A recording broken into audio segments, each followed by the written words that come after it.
Right? You need to take the time and get the full picture. Come on, turn the radio on. It's Saturday and I won't be long. Don't get me wrong, I love the ladies. I mean, they rev my engine, but they don't belong in the newsroom. It is Anchor Man, not Anchor Lady. What do you want from me? I'm not America's sweetheart. Goodness sake, kid. Keep your voice down. Your father's listening to the radio. I'm not America's sweetheart. This is the Annie Fry Show. Yeah, I mean, once again, they picked the dumbest of all impeachment articles. I mean, you got Kamala Harris with Amy Coney Barrett. Remember that mother of seven? And she's telling the whole world that Judge Barrett's coming after your health care and coming after your reproductive rights and coming after your voting rights. I mean, if you're dumb enough to believe that, that's going to incite you too. So what the president's lawyers are going to do is play those clips and say, you know what, if you're going to start penalizing hot political rhetoric, let's do it for both sides. So Trey Gowdy there saying the Democrats chose the dumbest possible impeachment article to bring against the president. And if Trey Gowdy is right there, and I am a Trey Gowdy fan, I know some folks have mixed feelings on him, I am fearful about the absolute depravity that we are about to take in. If this week is a tit for tat on how awful we are together, I mean, really, is that any different than any other Tuesday in the United States of America? I mean, it's kind of what we do, right? If you look at how this is going to go back and forth, and they're going to say Donald Trump is the worst person that's ever taken this office, and here's a whole bunch of reasons why, and the Republicans go, well, we'll see your video clip and we'll raise you a Schumer, a Cory Booker, a Maxine Waters, oh my gosh. Well, we have a duty here on the Annie Fry Show to make sure that we bring you the news. I'm a big fan of allowing you to hear for yourself what's going on, and we will absolutely be in and out today to react to what is taking place. But the second impeachment trial of former President Donald J. Trump has commenced on Capitol Hill. Chuck Schumer is going on with his opening statement. And here's a special invitation to you, because I know that misery loves company, right? Come on to the Annie Fry Show Facebook page or subscribe to the Annie Fry YouTube page. And we're going to have a live chat. Katie, Ryan, and I are watching along with you. And as we are listening, we can react, and we will use that when we come in intermittently here throughout the day. We've got great guests to break down what's happening throughout the course of the day to bring you the news that you need. So stick around here. We're going to listen into the opening statement here from Senate Majority Leader Chuck Schumer, and join us here on the live chat. Katie, go ahead. Mr. President, in a moment, I will call up a resolution to govern the structure of the second impeachment trial of Donald John Trump. It's been agreed to by the House managers, the former president's counsel, and is co-sponsored by the Republican leader. It is bipartisan. It's our solemn constitutional duty to conduct a fair and honest impeachment trial of the charges against former President Trump, the gravest charges ever brought against a president of the United States in American history. This resolution provides for a fair trial, and I urge the Senate to adopt it. Mr. President, I send a resolution to the desk on my behalf and that of the Republican leader for the organizing of the next phases of this trial. Clerk will report. Senate Resolution 47, to provide for related procedures concerning the article of impeachment against Donald John Trump, former President of the United States. The question occurs on the adoption of the resolution. I ask for the yeas and nays. Is there a sufficient second? There appears to be. There is a sufficient second. The clerk will call the roll. Ms. Baldwin. Aye. Ms. Baldwin, aye. Mr. Barrasso. So you're listening right now into the beginning of the impeachment process, the trial process taking place in the Senate. And you got to hear Chuck Schumer say the gravest charges that have ever been brought against the president of the United States. Okay, so let's remember, who was it that wanted to actually charge Donald Trump with manslaughter? Somebody was actually wanting to charge Donald Trump with murder. So, I mean, if this doesn't work, I guess maybe circa mid-April, we'll have the new gravest charges ever brought against the president and the former president of the United States. Oh, geez. Here we go. Like I said, that's what I'm expecting. If you heard me right before we went live here, I'm expecting to see a big fat slap fight, an old-fashioned slapper on Capitol Hill today, where the Democrats stand up to the table and slap the Republicans as hard as they possibly can, and the Republicans try not to fall over, and then the Republicans deliver their blow, slap as hard as they possibly can, and we're all sitting here, can't turn away, and we're like, why are we doing this? What's the outcome?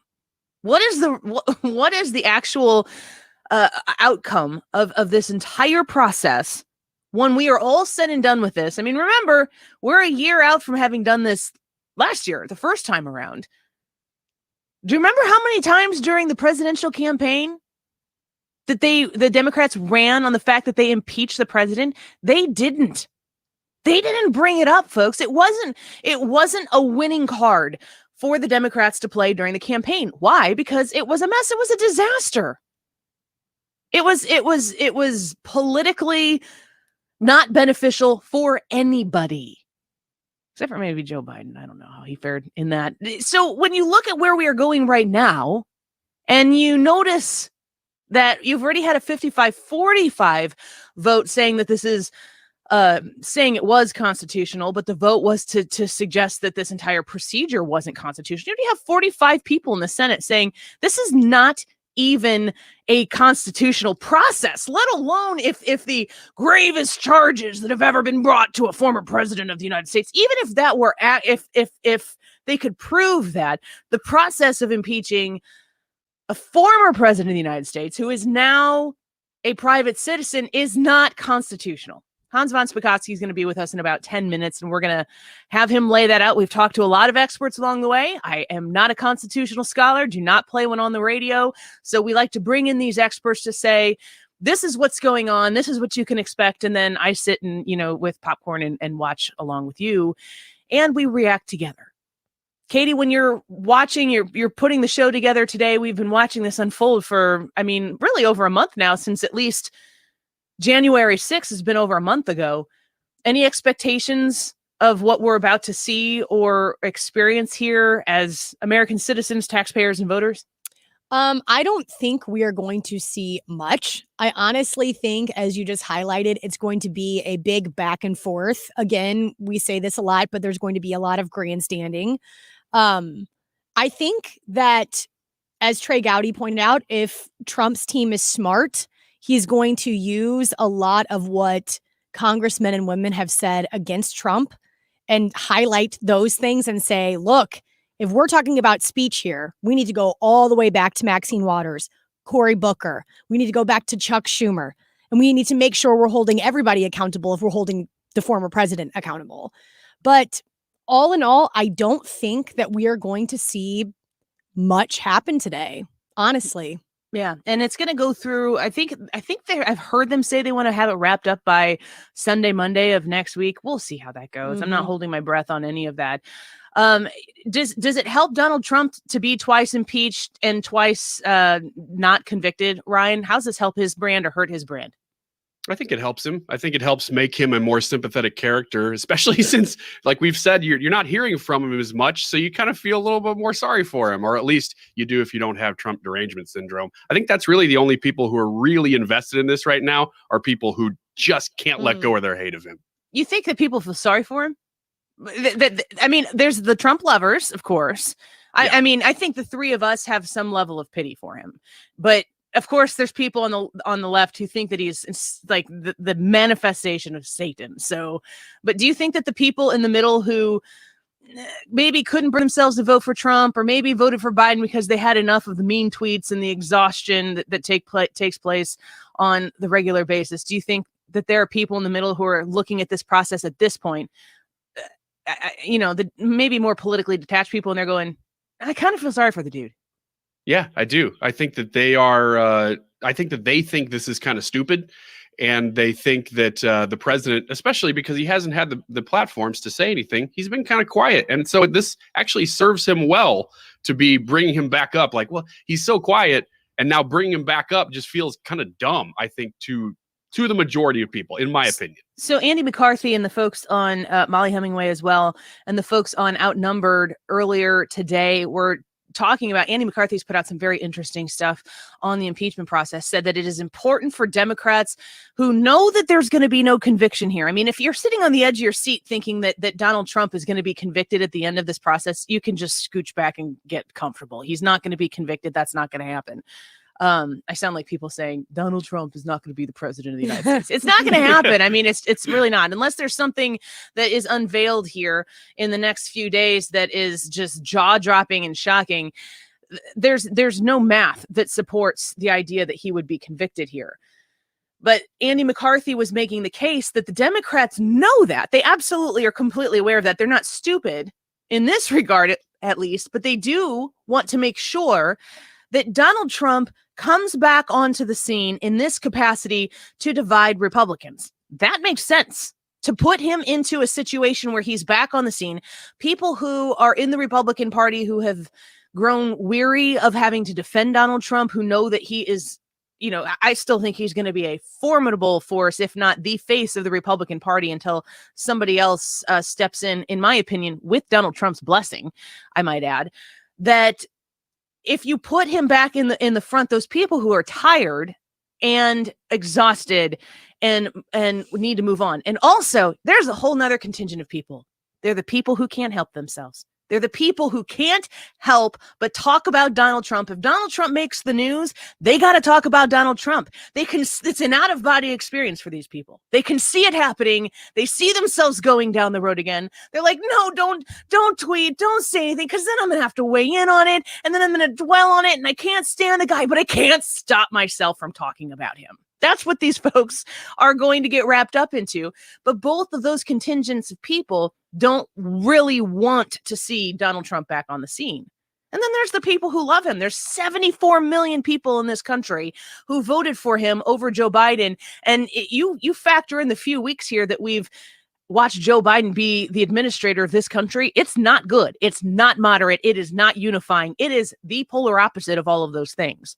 So you have a little extra motivation. If you were teetering there on the seesaw of, I don't think Donald Trump was the best thing for this country, but I'll give Joe Biden a chance.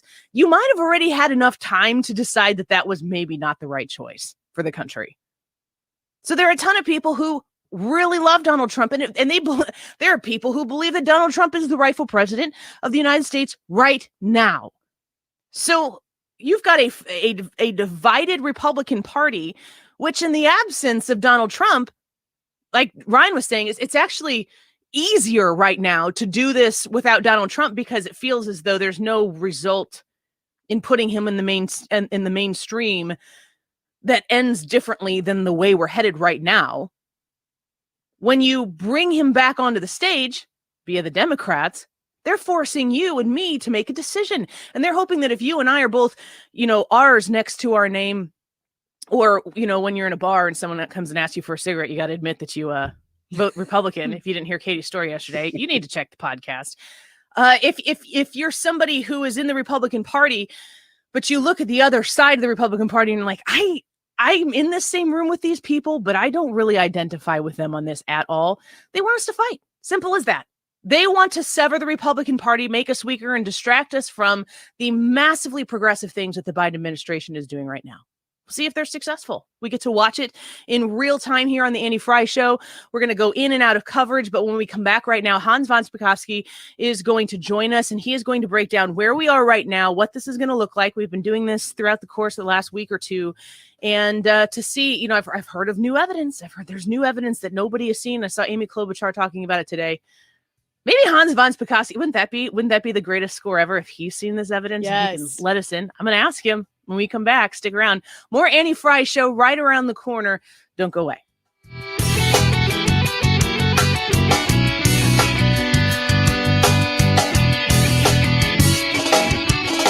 Seems like a good day. Burn a bridge or two. You're listening to The Annie Fry Show. Find the podcast, on-demand audio, and more at 971talk.com/Annie. Edwards Carpet is having a huge President's Day sale. Low sale prices on carpet and LVP. 0% financing, and you'll pay no tax. Hurry in. Sale ends February 21st. Come on down to Edwards Carpet Stores. Small business owners don't have the patience for nonsense, especially when it comes to their internet provider. They want the best services for the best price. Simply put, that's Spectrum Business. They give you great value, zero nonsense. Just call 833-919-2121. You'll get fast, reliable internet and phone with no contracts and no hidden fees, all for a price that could cut your bill in half. Spectrum Business. Call today, 833-919-2121.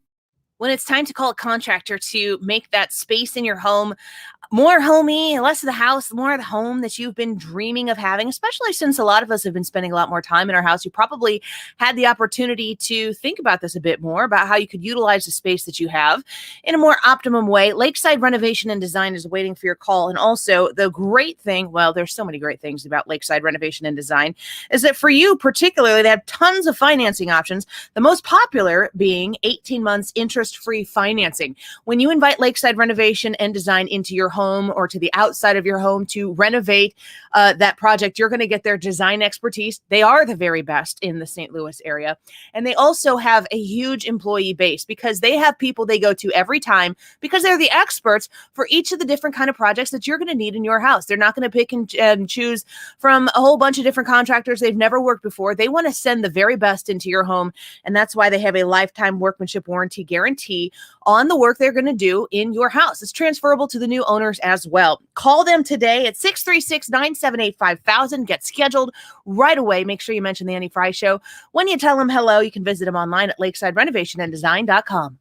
It's a new year, so step into 2021 painlessly with Foot Healers 2-for-1 Custom Orthotic Special. Visit Foot Healers now and get real orthotics from real doctors for amazing real foot and heel pain relief. It's 2021. Walk the walk you should be walking with help from Foot Healers. Visit foothealers.com today for the details on this 2-for-1 deal and for all your foot care needs. Brentwood, Chesterfield, Creve Coeur, St. Peters, and Shrewsbury. Foot pain, foot care, Foot Healers. Foothealers.com.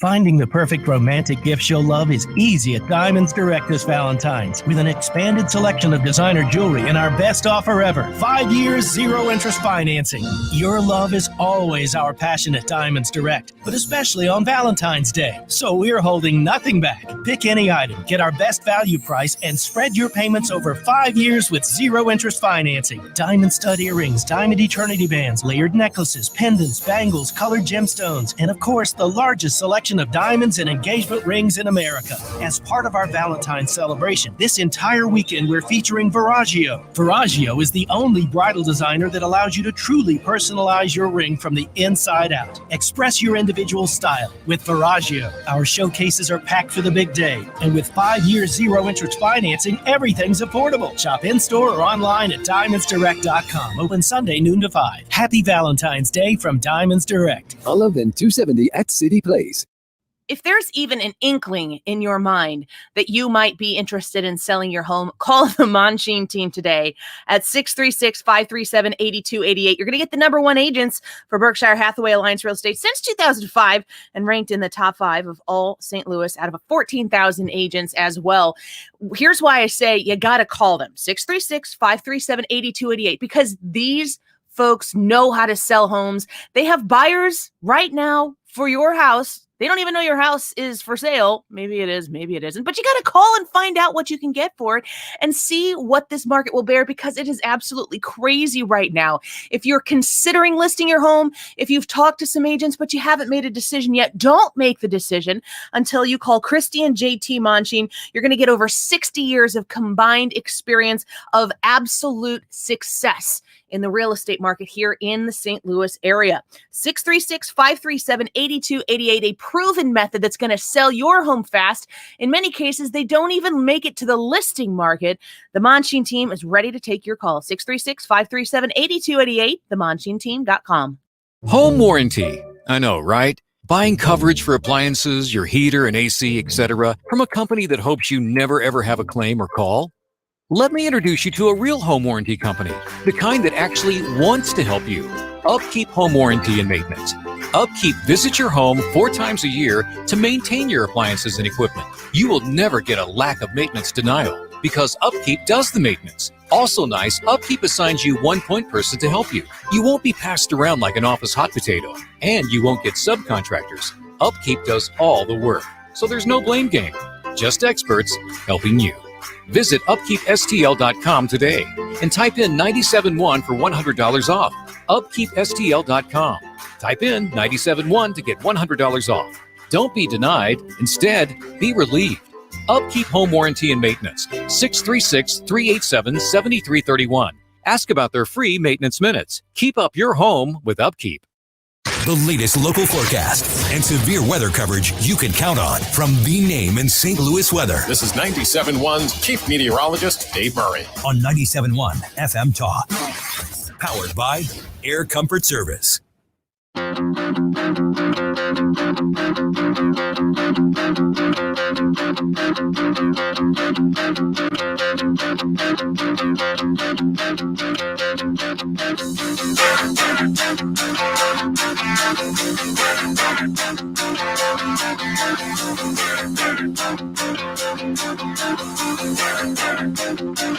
The president's simply not guilty, so that's why I am in the position that I'm in. But let me say this first, John.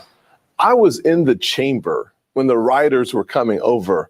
I was taking my jacket off, my tie off, rolling my sleeves up just in case I had to fight. The chances of me understanding and appreciating the severity of the situation is 100%. The one person I don't blame for that situation is President Trump. I don't blame the non-violent protesters outside. I blame the individuals coming in the chamber, coming in the building.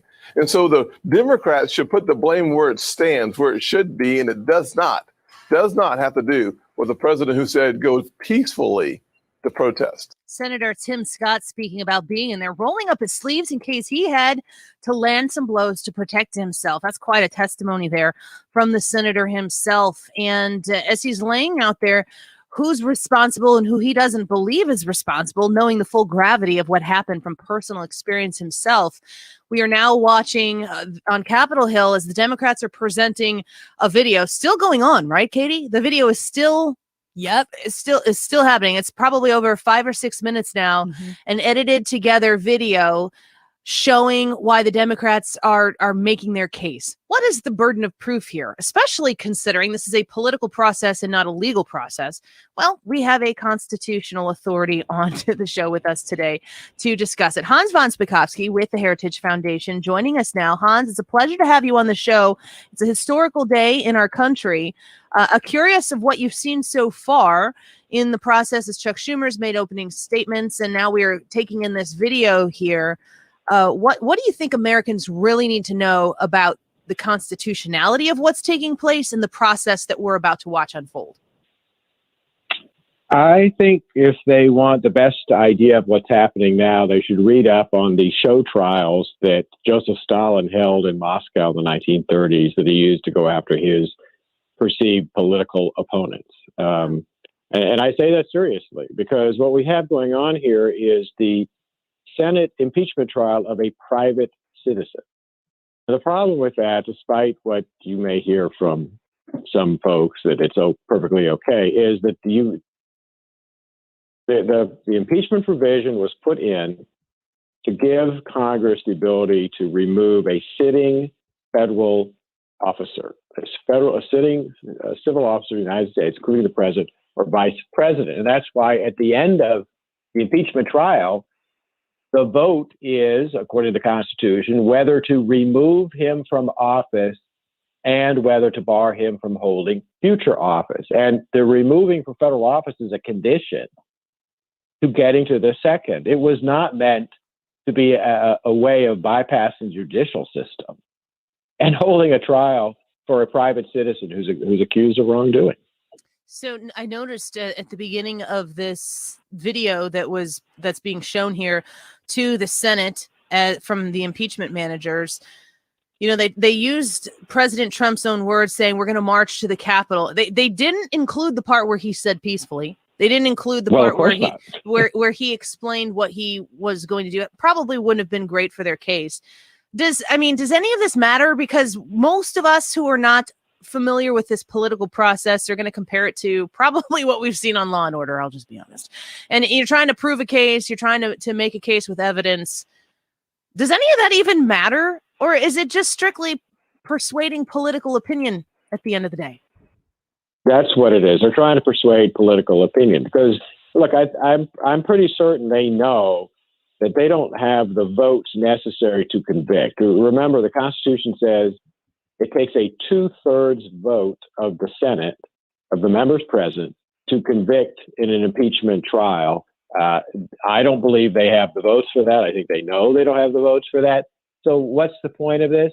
It's the same point of the constant attacks that they waged on Trump throughout his entire 4 years. It's to hurt him politically. You know what? You know what I think they're afraid of? I think they're afraid of American history repeating itself. And by that, I mean, remember, when Andrew Jackson first ran for the presidency, he lost, but there was this general feeling throughout the country that he had been cheated out of the win for the presidency. And in fact, he ran again for president 4 years later, and he won. And what he ran on was the theme of that he had been cheated out of his prior win. And I think they're afraid that might be what happens again. Talking with Hans von Spakovsky, Senior Legal Fellow at Heritage Foundation. Now that we're into the thick of this impeachment again, you mentioned some of the rules, like that they would have to vote at the end of this to remove the president from office. Does that mean that Democrats in the House and Senate have had to kind of do workarounds, or are they actually going to vote to remove the not sitting president at the end of this? I think they're just simply going to ignore that provision of the Constitution. I think they're ignoring that provision of the Constitution now. The fact that they have complete contempt for the constitutional limitations on them, by the way, it's just shown very quickly by another provision, and that is, look, the Constitution absolutely prohibits what's called bills of attainder. Bills of attainder were when the British Parliament would hold trials and pass bills finding private citizens guilty of wrongdoing and bypassing the judicial system. And in fact, the framers of the Constitution did not want that happening. They did not want the judicial system bypassed by Congress. They didn't want Congress acting like a court, go after people and accusing them of wrongdoing. So they strictly prohibited it. That's exactly what they're doing right now because of the fact that Trump is a private citizen and no longer president. So, Hans, when we go to hear what the president's attorneys have to say, what do you expect their case to be? And is there any possibility whatsoever that we see Donald Trump throughout the course of this process? I think they're going to make three arguments. The first is the ones that I've just made, that they cannot hold an impeachment trial of a private citizen. I think the second argument they're going to make is, in fact, that this violates the prohibition on bills of attainder that's in the Constitution. And third, I think they're going to make a First Amendment argument. Because if you look at everybody regrets what happened, the violence that happened at the Capitol. That should not have happened. But you cannot look at the speeches that were given by the president. He specifically said he wanted peaceful protests. What his conduct was well within First Amendment guidelines and did not meet the definition of insurrection that is contained in federal law. It's just not there. So they can make all the claims they want to, but the fact that they left out in that video, the fact that he was talking about peaceful protests tells you everything you need to know about what they're doing. Hans, as a senior legal fellow, constitutional expert, and historian, does it concern you that we're beginning to see that these extreme political things like impeachment are becoming more and more normal as just part of our everyday political process? No, I'm extremely concerned about that. Look, the impeachment provision was not put in so that members of Congress could go after political opponents or people whose policy positions they didn't like. But that seems to be what it is being turned into, and that's extremely dangerous. And in fact, look, with this precedent that they're setting, there's no reason why if Republicans take control of the Senate and the House in the next election or the one after that, why couldn't they impeach Joe Biden or Kamala Harris as they're running for re-election, hold an impeachment trial and say, oh, guess what? You're barred from holding future office. I mean, it's just not the kind of precedent that we want to set. We're speaking with Senior Legal Fellow at Heritage Foundation, Hans von Spakovsky. One quick question here before we let you go. In a situation like this, to me, it feels like the wheels are coming off of the country, and we're watching it happen in real time. It's the train wreck you can't look away from. However, as somebody who knows the Constitution so well, do you feel like the Constitution is at its best in this moment right now, that we've tested the limits of what it can do and it's holding up its strength? Or do you see it from the angle that I do, which is the non-constitutional scholar, which is like, it looks like a clown car that can't fit any more clowns in it? What I see is us in some ways falling apart as a country based on the rule of law. The Constitution is the greatest document ever written to organize a government and protect the individual rights of its citizens. But when it is constantly ignored and broken by people in Congress, and when the courts dismiss it and override it, it's destroying, I think, the fabric of the country. And I think that's very dangerous. Is there a way back? Is there an obvious way back from that, or a historical way back from that? I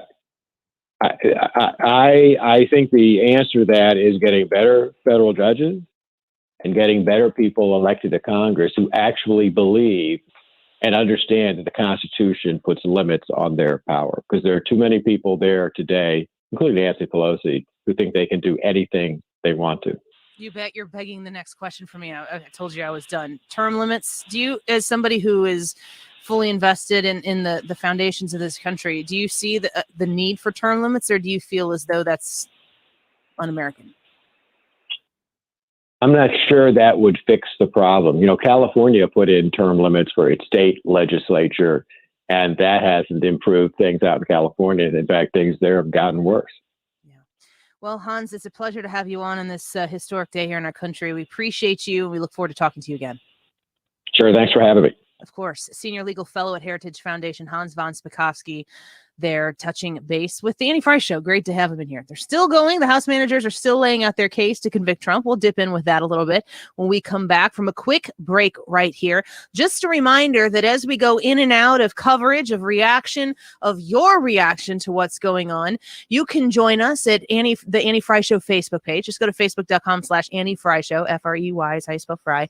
Annie Frey Show. We got a live video going right now, and you can participate in the live chat. There's a lot of people talking right now, and we want to include your voice there as well. If you're not a Facebooker, we understand. How about YouTube? Maybe you are, maybe you aren't. You can subscribe to the Annie Frey YouTube channel.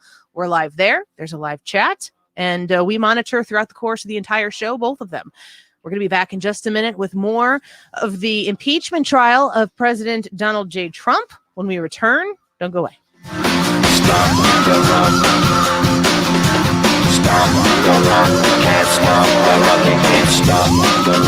This is the Annie Frey Show.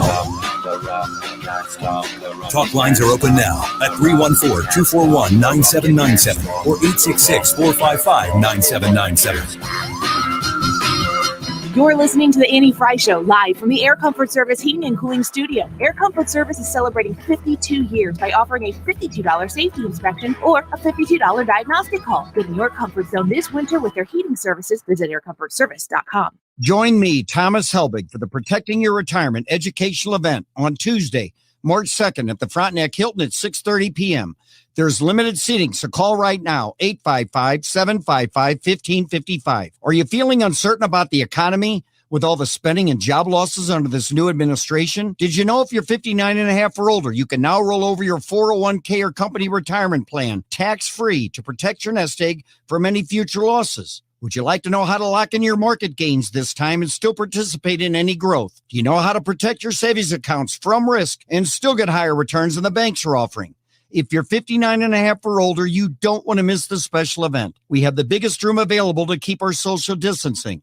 Protect your retirement nest egg and join me, Thomas Helbig, at the Protecting Your Retirement educational event on Tuesday, March 2nd at the Frontenac Hilton at 6:30 p.m. Call 855-755-1555 or online at retirementkey.com. It's cold outside. That's not news. You knew that. It's cold. You might be sitting in your house right now, cold as well. That's not good. That's not a comfort zone. Maybe you're sitting in your office and you know that the heater doesn't work right, and you need a commercial repairman to come in and check the furnace system because it hasn't been checked forever. Let's just be honest. It's not on the top of your list of things to do. You need Air Comfort Service. You need Air Comfort Service because you need somebody you can trust. That's who I trusted to come into my home when my furnace pooped out here over the Christmas break. I called the emergency service line, had wonderful help come out to my house, assess the situation. They gave us a repair option, but they also gave us a replacement option. And it turned out that the repair option was just a little too much to spend for it not to be guaranteed to not bomb out again. They'll give you those options. They give you the choice. They understand budgets. They're going to work with you to make sure that your situation is accommodated. They have great financing options, free estimates as well. Call them at 314-513-0091, 314-513-0091, and get in your comfort zone with Air Comfort Service today. aircomfortservice.com. Another reading from the Golden Oak Lending Book of Mortgage Lingo. What is a cash out refinance? It's doing a cannonball from your porch. Watch out! That new car smell. A new college graduate in the family. With a BA in business and a minor in medieval Renaissance poetry. Reading the words, paid in full. Woohoo! Did it! At Golden Oak Lending, we speak mortgage and love translating it for our customers. Right now, rates are at a low 2.5%. Call 314-567-GOLD or visit us online at goldenoaklending.com and talk with an experienced local loan officer who will guide you every step of the way. NMLS 114937, 2.5% fixed, 2.655% APR on conventional 15-year mortgage with 30% equity and approved credit. 111 West Port Plaza, St. Louis, Missouri.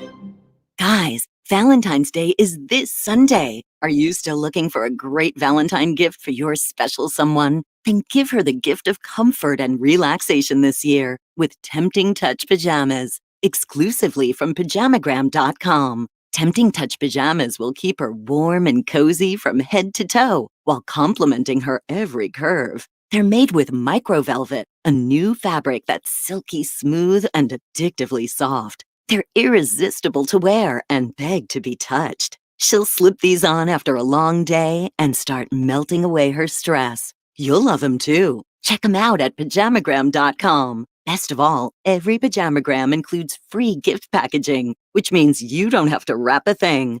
So get her Tempting Touch Pajamas and your free gift packaging today. Just go to Pajamagram.com. It's fast, easy, and delivery by Valentine's Day is guaranteed. That's Pajamagram.com. For everything that's happening, with analysis that's free and fair. This is 97.1 FM Talk. Don't miss a minute. Download the radio.com app or stream the station live anytime through your smart speaker.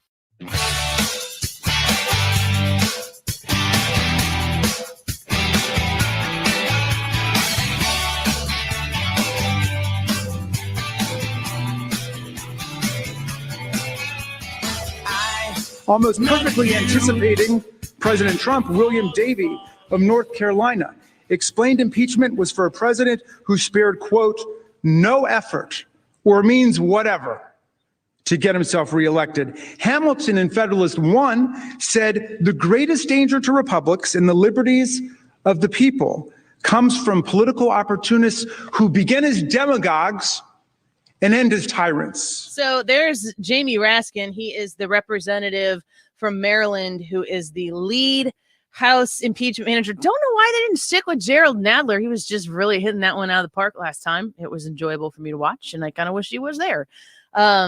Raskin talking about people who start as demagogues and end as political tyrants.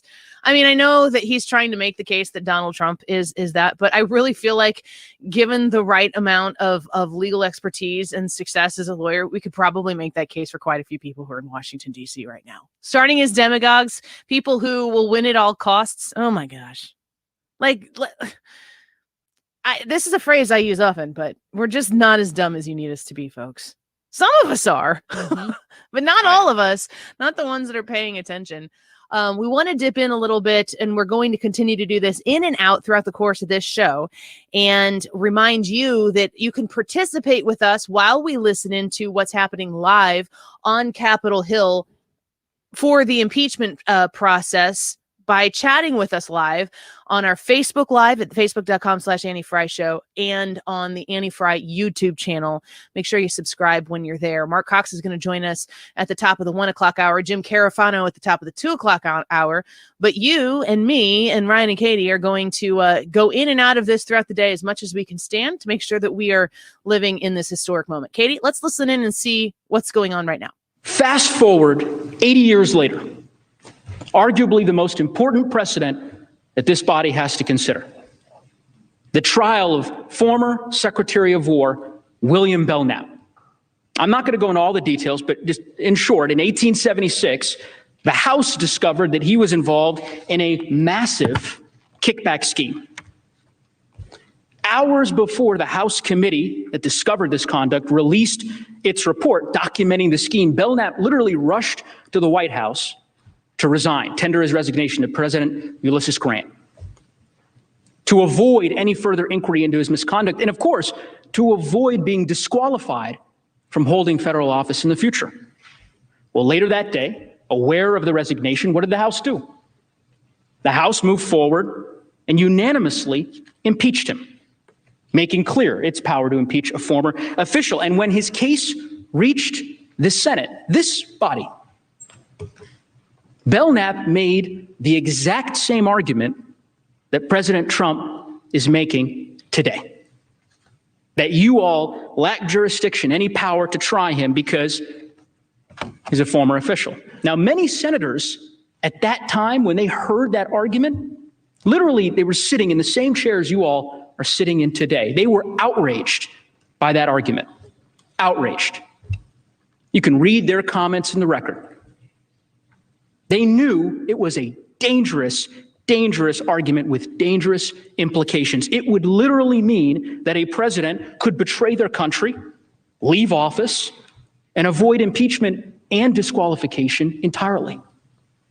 And that's why, in the end, the United States Senate decisively voted that the Constitution required them to proceed with the trial. The Belknap case is clear precedent that the Senate must proceed with this trial since it rejected pretrial dismissal, affirmed its jurisdiction, and moved to a full consideration of the merits. Now, Belknap ultimately was not convicted, but only after a thorough public inquiry into his misconduct, which created a record of his wrongdoing. It ensured his accountability and deterred anyone else from considering such corruption by making clear that it was intolerable. The trial served important constitutional purposes. Now, given that precedent that I've described to you, given all that that precedent imparts, you could imagine my surprise, lead manager Raskin's surprise, when we were reviewing the trial brief filed by the president, in which his counsel insists that the Senate actually didn't decide anything in the Belknap case. They say, these are not my words, I'll quote from their trial brief, it cannot be read as foreclosing an argument that they never dealt with. Never dealt with? The Senate didn't debate this question for 2 hours. The Senate debated this very question for 2 weeks. The Senate spent an additional 2 weeks deliberating on the jurisdictional question. And at the end of those deliberations, they decided decisively that the Senate has jurisdiction.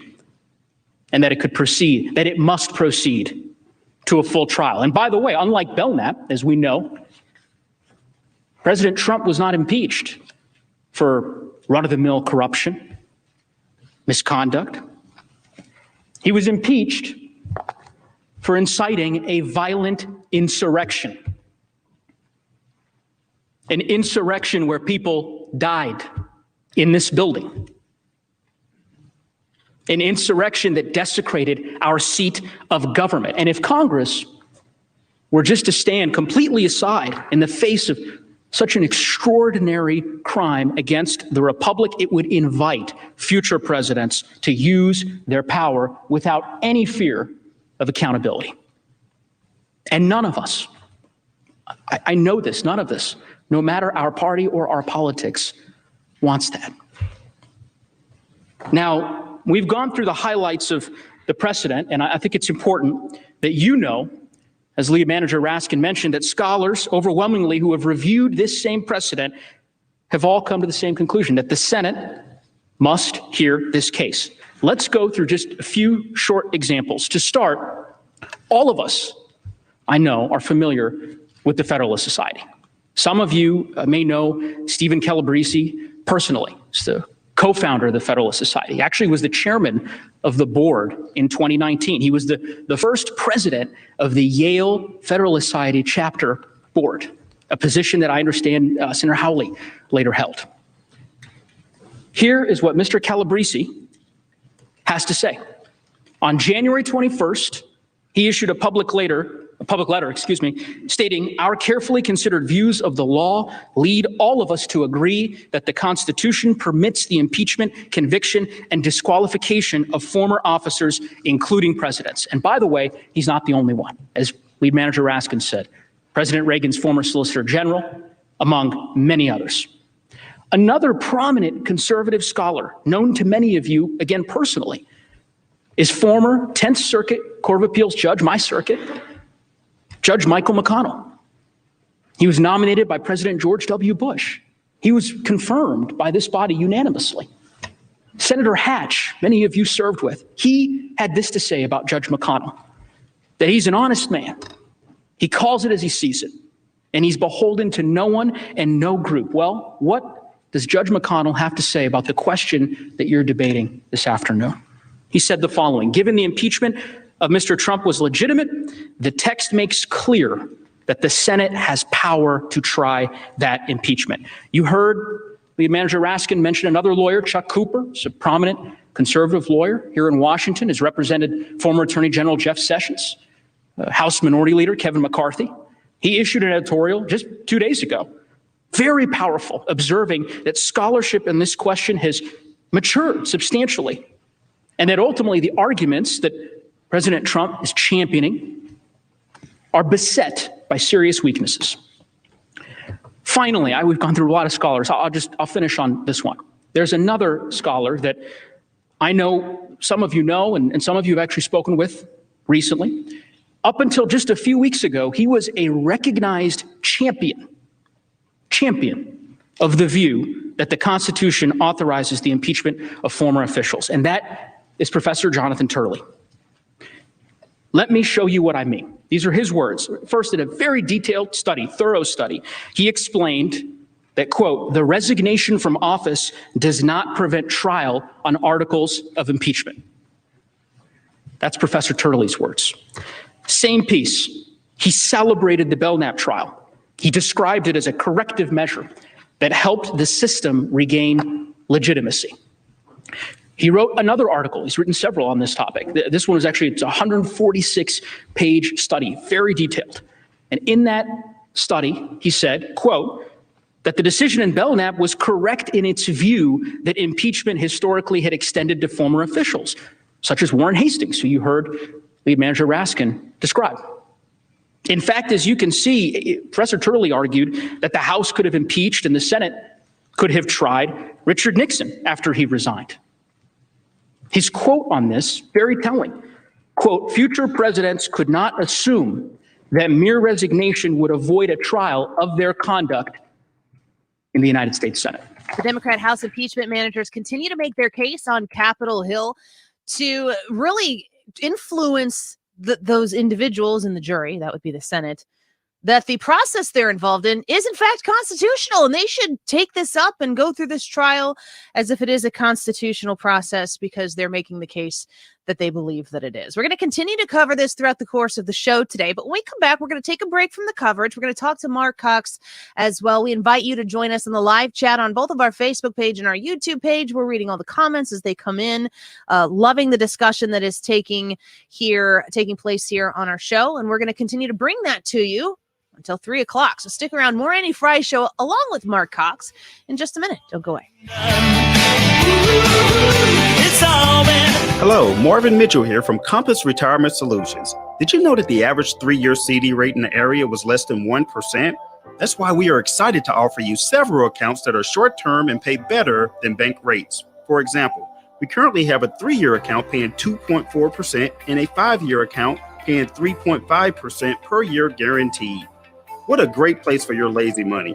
You know, the money that you don't plan to use for the next 3 to 5 years. Now, terms and conditions do apply. So for more information, call 314-373-1598. Again, call 314-373-1598. This is Marvin Mitchell, and we would like to put your lazy money to work for you. Call 314-373-1598. Guarantees are backed by the claims-paying ability of the issuing insurance company. Rates can change without notice. Investments and services offered through Compass Retirement Group, a registered investment advisory in Missouri and Illinois. Stewart's American Mortgage is home of the bagel loan. When you reach out to Stewie and you talk about doing a home purchase, because I know that right now the real estate market is crazy, which means when you need to get approved for a loan and you want to make a purchase, you kind of want to be able to do this fast with somebody you can trust. Let me save you all of that time, because time is of the essence here. It's Stewie at Stewart's American Mortgage. Find out about the bagel loan, how you can take out that purchase for a new home. You can do a refi as well. And when you do the bagel loan, which is only available with Stewart's American Mortgage, there are all of those lender fees that are going to be charged for you ahead of time everywhere else you go. Not with Stewie, not with Stewart's American Mortgage, not when you use the bagel loan. If you're doing a refinance and you owe more than $250,000 on your home and your interest rate is currently in the 3s, make the call today. 314-324-4440. Call Stewie. Tell him Annie said hello and get yourself that bagel loan started right away. You will be so glad you did. Lower your monthly payment or shave years off the length of your loan, maybe even both. 314-324-4440, NMLS number 226715. One of the smartest things that James Carlton did at State Farm is the same thing that Ryan Kelly did, and Skip Weber and Robert Hoffman and so many of my live endorsement clients, where there's like one, person at the top. And that is that they put together a team knowing that they can't do it all themselves. Like me. I have done 50 or 100 shows by myself when I used to fill in for Glenn Beck and, people nationally like that. Not only did I hate it, I'm not good at it. I need my team. And so James Carlton is so effective at finding you savings, at finding you the exact perfect right policy for whatever it is, whether it's your home or your life or a car or you name it, disability, they have it all. It's his team that makes James so great, and he gives them all the credit. Reach out to him if you have a need, if you have a triggering event that comes up and makes you think about insurance, or if you just want to save some money going into winter. 314-961-4800. KFTK FM Florissant, K254CR St. Louis, driven by the Bommarito Automotive Group, 97.1 FM Talk, a radio.com station. This is a Fox News alert. The second Trump impeachment trial and a clinic shooting in Minnesota. I'm Lisa Brady. We'll have details from the U.S. Senate in a moment, but first, the breaking news out of Minnesota, where several people have been shot. Fox's Jeff Manasso has more live. Lisa, the Wright County Sheriff's Office confirms multiple victims after a shooting at an Allina Health Clinic in Buffalo, Minnesota, just northwest of Minneapolis, around 11 a.m. local time. We're told one suspect is in custody. Law enforcement also indicating to Fox News that homemade explosives were set off inside the clinic with a bomb threat in a nearby hotel, though its relationship to the shooting still isn't clear. No word on the condition of victims. Area schools on lockdown, as federal investigators are also en route to the scene. Lisa. Thanks, Jeff. In the U.S. Senate, a flashback to the chaos and violence of January 6th when the Capitol was attacked. House impeachment managers opening with a timeline of video evidence at the trial of former President Donald Trump, who's accused of inciting insurrection. Maryland Congressman Jamie Raskin is the lead impeachment manager. You will not be hearing extended lectures from me because our case is based on cold, hard facts. Trump's attorneys will argue that his words that day weren't literal. The Trump legal team previewed their defense in a filing yesterday stating, quote, Mr. Trump used the word fight a little more than a handful of times, and each time in the figurative sense that has long been accepted in public discourse. It was not and could not be construed to encourage acts of violence. Fox's Griff Jenkins. The main arguments, though, aren't set to begin until tomorrow. Today, 4 hours are set aside to decide whether the trial is constitutional. Trump's lawyers argue it is not, since he's now a private citizen. America is listening to Fox News.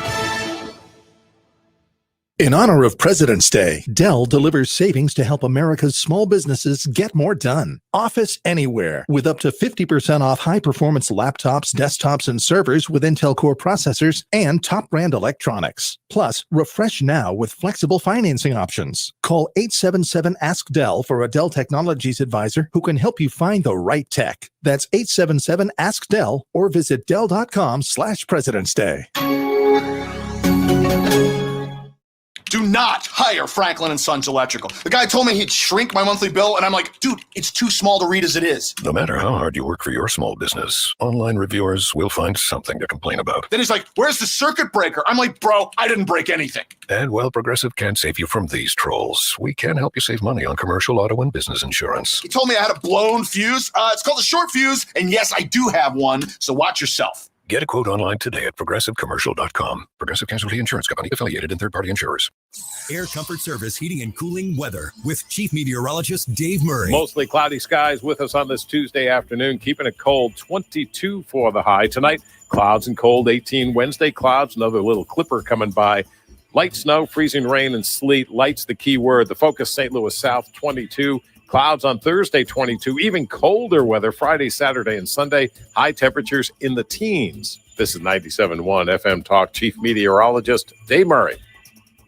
Glover here from my friends at Harry's.com. Listen up, because we have a new offer. It's the first new offer Harry's has done for the DGS audience in probably a year or two. Now, that's not because they're lazy. It's because it works. You guys love Harry's.com, the shaving supplies people. I found them about 10 years ago reading a magazine back when we had magazines. I thought it looked retro and cool, and it is. And I've been using Harry's shaving supplies ever since. Most of my friends do as well. Here's the deal. For a limited time, Harry's has an exclusive offer for DGS fans. New customers can get a Harry's starter set and a free body wash for just $3. Go to harrys.com/DGS. That's over a $16 value for just $3. You'll get a 5-blade razor, weighted handle, foaming shave gel, travel cover, and a travel size body wash. Free shipping, all for $3. That's harrys.com/DGS. Marc Cox here. Guys, let Victory Men's Health help you regain your vitality by optimizing your hormones, vitamins, and sexual health. Victory Men's Health has the most cutting-edge technologies to treat ED. They have wave therapy. Listen, this is the biggest advancement for men with ED since the launch of Viagra. That's pretty incredible. They do the treatments in their office. Victory Men's Health offers wave therapy in both their Illinois and Missouri location. Check them out online today at victorymenshealth.com. And now a word on retirement from Del Walmsley. The average person thought they retire at 59 and a half, 60, then they said 64, then it was 65, then it was 66, then all of a sudden they jump right to 70. 70 is the new 59, 70 is the new 64. Then it was, hey, most people are going to work all the way into their 80s. Do you really want to work in your 80s? Or would you like to retire in 5 years or less? Find out how on Lifestyles Unlimited's live online free workshop. Register at lifestylesunlimitedworkshop.com. What do you want a da-da-da? What do you want a da-da-da? I have not a da what a da-da-da. We could switch to Progressive da. Oh yeah. We could switch to Progressive and sa. We could sa enough to buy some za. Oh yeah. Let's switch to Progressive da and get some za with the money we saw. Yeah. Now we know we're gonna da. These days, nothing is normal and everything is weird. But you could still save big when you switch to Progressive. It might just be the most normal thing you da. Quote to da at Progressive.com. Progressive Casualty Insurance Company and Affiliates. Okay, set it down over there and then go to Bay 5. Indeed knows unexpected growth can stretch your business We're gonna thin. need to keep going to finish. Like Amir's warehouse.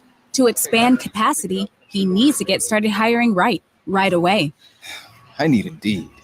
Indeed you do. And the moment you sponsor a job on Indeed, you get a short list of quality candidates from our resume database. Visit Indeed.com/credit and get a $75 credit for your first sponsored job post. Terms and conditions apply.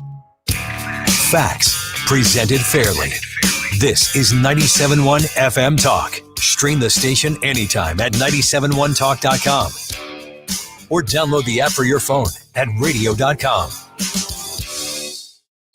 The Annie Fry Show is sponsored by Forensic IT, the tech experts that find the root cause of your technical problems. ForensicIT.com.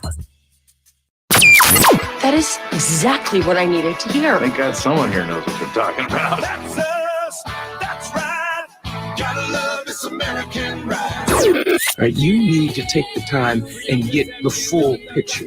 Come on, turn the radio on. It's Saturday and I won't be long. Don't get me wrong. I love the ladies. I mean, they rev my engine, but they don't belong in the newsroom. It is Anchor Man, not Anchor Lady. What do you want from me? I'm not America's sweetheart. Goodness sake, kid. Keep your voice down. Your father's listening to the radio. I'm not America's sweetheart. This is the Annie Fry Show. I know that everyone here will soon be marching over to the Capitol building to peacefully and patriotically make your voices heard today. Peacefully and patriotically make your voice be heard today. I didn't hear that part included in the House impeachment managers montage. I mean, honestly, I wish that the Republicans would come out and put together some sort of like master edit of something that involves Donald Trump and like Animal House and Billy Madison and just edit something together and be like, you can edit video together to make anything possible, to make any case. And if you're going to present evidence through video and you're going to hack off the part where he says peacefully and patriotically, that those are important words in the context of an impeachment trial. I mean, if you want to make a point on your CNN, MSNBC cable news and do what we expect you to do every night and cut that off, I expect no less or no more. I don't know which way to go with that one from you on the mainstream media channels. But if you're going to make the case and you're going to show fiery pictures of the Capitol and you're going to show people, in first person video storming the Capitol where it took place, there were bombs that were placed ahead of time, like not when it wasn't like President Trump said something and people were like, let's do this right now. That's a great idea. It's just not the timeline. Well, Marc Cox, the Marc Cox Morning Show was there on January 6th. Too much winning. We can't take it anymore. We can't stop. It's too dangerous. I'm the best there is at what I do. And that's the bottom line.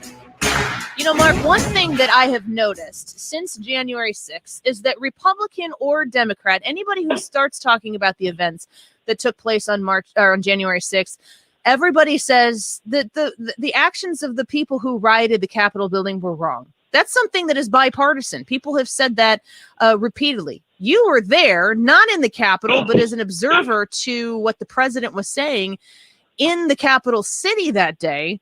We're about a month after the events here. Where's your head on everything that's unfolding here on Capitol Hill today from your firsthand experience from a month ago? Yeah, it's infuriating to watch, Annie, and I'm glad you brought that up. I don't know anybody that endorsed it. I don't know anybody who's changed their mind since that day and thinks that what happened there was okay. But what you're watching on the floor of the House is, I wouldn't be surprised if we don't find out later that these lefties hired like Steven Spielberg or somebody to come in and craft this presentation and put the video together for the high drama. They should have had Bruce just Springsteen garbage. narrate it, I think. Yes. I love the bite that you played, right? I mean, that's what he said, peacefully and patriotically. He didn't encourage any of this. The timeline proves that the first breach at the Capitol building happened while the president was still about halfway through his speech. So it's obvious that while there were people there who were Trump supporters who made the bad decision to enter the building, all of this was planned in advance, separately from anything to do with the words of Donald Trump. And it sickens me to watch it. You know, I watched a few minutes of it. Then I switched over to the movie The Firm with Tom Cruise because they're both legal dramas and they're both fake. So the Cruise movie is better, and I just switched over and watched that. So let me ask you, the ultimate consequence of this is going to be political fallout for somebody. It could be political fallout for everybody. I don't know how this is going to unfold. I don't know the case that the Republicans are going to make. I don't know if by the time Republicans actually get to make their case, if anyone's still going to be watching because The Firm is on, and obviously Tom Cruise, right? But what do you expect to be the political capital or consequence that comes from this process that we're watching right now? Yeah, you know, it's clearly about keeping people's attention on Donald Trump. I mean, you haven't heard a peep out of him since he left the White House. I think that was maybe for the first time in his political career, he took somebody's very good advice just to lay low. Don't try to hold a news conference outside of Mar-a-Lago and get the local cameras over there to see what you have to say. Just lay low for the first couple of weeks, because the Democrats are trying to do everything they can to draw attention to the former president. They hate the fact that he's not on Twitter anymore. They can't daily do stories on him on the mainstream media. It's driving them crazy. So they're eating up this opportunity to continue to pounce on Donald Trump. The political issue here is going to be people like Liz Cheney and Adam Kinzinger, who even this week, Liz Cheney said, Donald Trump is not the future of the Republican Party. The party needs to move away from him, which just shows that there are still a lot of people who just don't get it. They don't understand that the reason people were drawn to Donald Trump is that they're sick of the people that go along to get along, who put us in this situation today. And a lot of them are Republicans, Annie. I mean, why do we not already have a border wall when Republicans have had both houses in the White House in recent years? Why do we not have a balanced budget? Republicans talk a big game, but when they're in power, they don't do it. The difference is when Democrats have power, they take full advantage of it. Marc Cox, just like you were saying, is this an attempt for Democrats to continue to divide the Republican Party and maybe do so for the next few years? But I want to ask you that question, but also the reverse. Is he the only thing that unites the Democrat Party right now? That's a good point. It's a good. I mean, honestly, how could you not look at it any other way? They're going to put. They wouldn't negotiate on the stimulus. They're getting every single thing they wanted. They want to add another $3,000 a year for every child in America, I guess forever. I've heard of no end to that they're going to introduce in July. Donald Trump solidifies their base. When they mention his name or they mention the Orange Man or they show a picture of him, blood starts to boil on the left because he's like the anti-government Christ to them. They can't stand it. They can't stand it, Ryan. It's a great point. If indeed that's what they're doing, you got to give them some credit for it. I mean, they've played this pretty masterfully. They knew he wouldn't get convicted, but for the next 4 days on every TV network, all you're going to be hearing is about how bad and evil Donald Trump is. They're trying to damage him from ever running for office again. And if he does run, they'll go back and run these commercials again, right? Of what's happening today. Yeah, I agree with you that the point of what they're doing right now is to try to stop him in his tracks for good. I really wonder, I said this a little bit earlier in the show, about Donald Trump's future with the Republican Party. I personally don't think that Donald Trump is the answer in 2024 for going forward with this country, but I also don't think that whoever the Republican Party decides to put in that spot can successfully do so without Donald Trump's 100% blessing. So if it's not actually Donald Trump the man, it will have to be Donald Trump the movement and what he started, and it will have to be refined and perfected in perpetuity. I mean, the idea that America is an idea and is a constant pursuit of something is a valuable thing to remember. And I think that this movement that the president started, where we're seeing, today on Capitol Hill, a low point in what's being attached to that movement. Right. Do you think that Trump really is going to want to be the 2024 candidate? Do you think he's really itching at this point in time to get back in there and have 4 more years? Or would a positive resolution for him in this case, the opportunity to come back on his own terms, to have his own message unchained by the links of the office, that maybe he would be able to invest in the new MAGA going forward? Yeah, he might. I mean, I think it's a valid point. And I mean, if he doesn't run, the Democrats will have failed in their effort to kind of bait him here, because I think they're kind of thumbing their nose at him right now just to kind of irritate him. But Annie, I posed this question this morning on my show. Who is the future of the Republican Party? Is it Liz Cheney and Adam Kinzinger and Mitt Romney and maybe Susan Collins?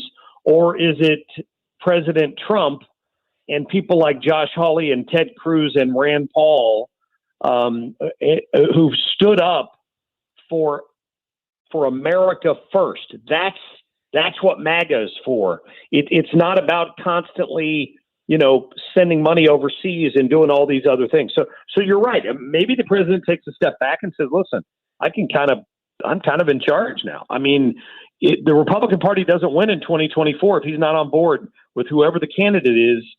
And maybe the president's looking at somebody. I don't know who that is. I'd like to see Josh Hawley run, quite frankly. But I think it'll be a contested primary, and that's just what Democrats are hoping for. Mark, is there a silver lining to not hearing as much from Trump? And I'm not going where you think I'm going with this. Is there a silver lining in that, new platforms are going to pop up? Because we knew this was going on with conservatives for a long time. We've been getting throttled, whether we've been getting outright banned or not, we don't know. But certainly our voice was not as loud on these platforms. There's going to be a chance to have new platforms now. Trump might be a part of making one. Is there a silver lining there? Oh, absolutely. I hope he is. I mean, I saw the stories about Trump working with Elon Musk, and I don't know that any of that is true. But there's no way we don't come out of this with something bigger than Parler or Gab or whatever it is. I've never even signed on to that one. I have no idea what that is exactly. But something's going to be born out of this. There's no way that it's not. And big media will try to crush it when it happens. I just don't think 74 million people are going to put up with having any voice of dissent silenced. I mean, imagine if it went the other way and the guy that ran Facebook was a conservative and was shutting down accounts of the liberals in this country. They would lose their minds. All you have to do is put the shoe on the other foot. So I hope you're right, Ryan. I think it's got to be a step in the right direction for a different social media platform.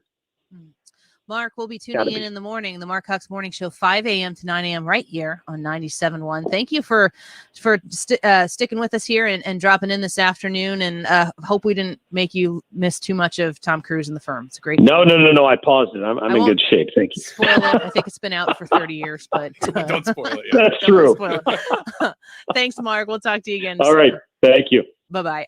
On Twitter, at Marc Cox 971, Mark with a C, Marc Cox 971. Go follow him there, and you can follow him on his Facebook page as well, The Marc Cox Show on Facebook.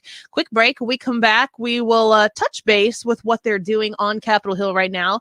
The House impeachment managers are still laying out their case, and we'll see if there's any fireworks that come of this. Not going to say we're going to cover this the entire show today, but we are going to keep our eyes and ears very close to it to make sure that you have all of the latest breaking information that you want and you expect when you listen here to 97.1. Stick around. We'll be back with more in just a minute.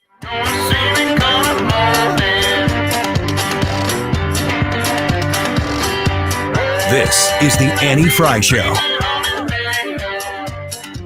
Interact with Annie on Facebook. The Annie Fry Show.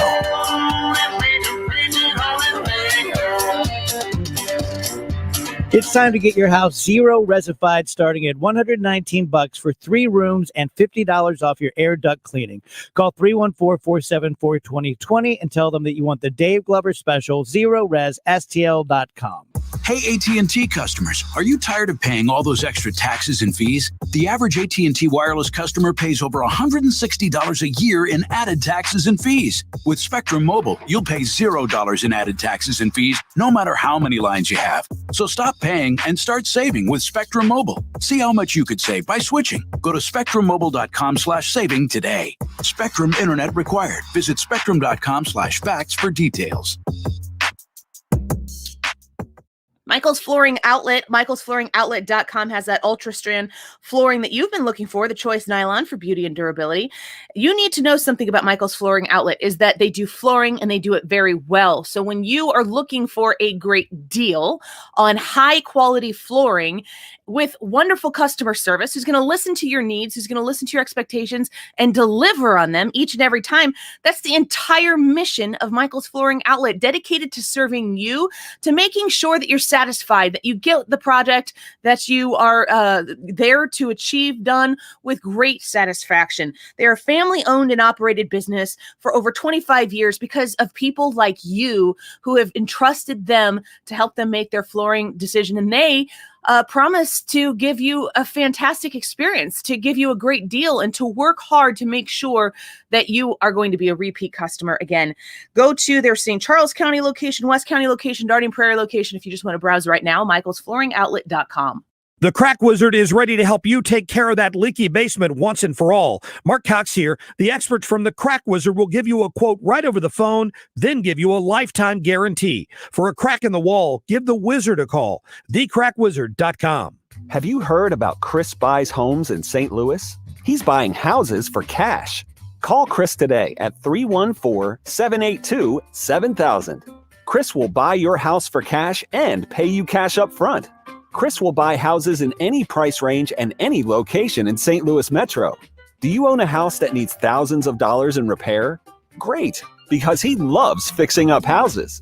Do you have a tenant living on your property? Not a problem. Chris will buy your house with a tenant in it. Do you think your property will be difficult to sell? Easy. Chris will provide assistance for any situation. Do you want the best price for your house? Done. He'll beat any offer you have on the table. Remember, if you need cash fast, Chris will pay you cash up front. Call Chris today at 314-782-7000. 314-782-7000. That's 314-782-7000. Hey guys, Glover here. If you are nearing retirement or already retired, call Thomas Helbig with the Retirement Advisory Group at 314-993-9494. He'll show you how to participate in the market gains without ever losing a penny. Thomas is the official financial advisor of the DGS. Hey guys, Glover here for a brand new sponsor of the show, Legacy Box. If you listen to the show, you know how into my family history I am, and pictures of my great grandparents and videos from when my mom and dad shot reel to reel with my brother and sister going to Florida in the 50s. All of this stuff is deteriorating. You can send it off to Legacy Box. It's super, super simple. I'm in the process of doing it right now. You just put it all into the Legacy Box. You send it off. They digitize it. You can have it stored on the cloud, a thumb drive, a DVD, along with all of your original media that you sent. Of course, you get that back. It's completely safe. It's very affordable, and you're going to be so glad that you did it. So will your kids. So will your grandkids. Go to legacybox.com/Glover right now to take advantage of a 50% offer. This exclusive offer won't last long, so order the kit now and send it in whenever you're ready. That's legacybox.com/Glover for 50% off. when the unexpected happens. DC Mayor Muriel Bowser has asked for the National Guard. This is where St. Louis comes to talk. Is anyone else just shocked at how easy it was? A little bit. I'm shocked by that. 97.1 FM Talk.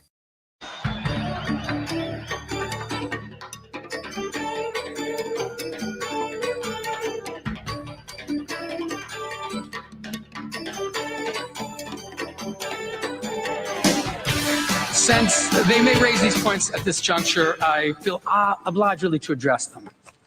He may argue, for example, that he didn't receive enough process in the House, even though the House proceedings are more like a grand jury action, which is followed later by trial in the Senate with a full presentation of evidence. Even though the evidence of his high crimes and misdemeanors is overwhelming and supported by a huge public record. Even though we're going to put that evidence before you at this trial, and even though I have a full and fair opportunity to respond to it before all of you, even though hundreds of others involved in the events of January 6th have already been charged for their role in attacks that the president incited, and even though we invited him to voluntarily come here and testify and tell his story, a request, as you know, that his lawyers immediately refused, presumably because they understood what would happen if he were to testify under oath. There's a lot of presumption there. That would be so stupid and entertaining, but stupid nonetheless. You're listening to the Annie Fry Show. They're beginning the process of the impeachment trial in the Senate today. Former President Donald J. Trump and the Democrats and their House impeachment managers are making the case right now about the importance of having this trial. And as you just heard there, they listed out just a few of the things that Republicans will probably make the case that this is definitely not a constitutional process. We shouldn't even be engaged in this.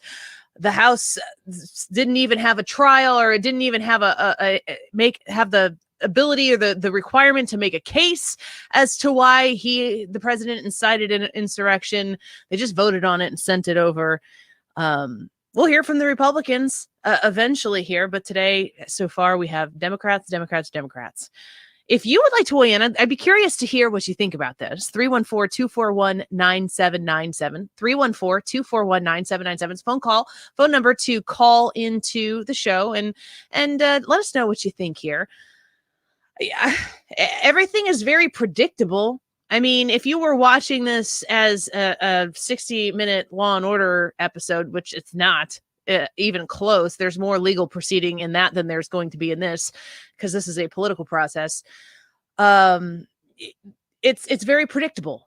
What you hear and what you see, you're like, yes, of course, I know. I get it, Uncle.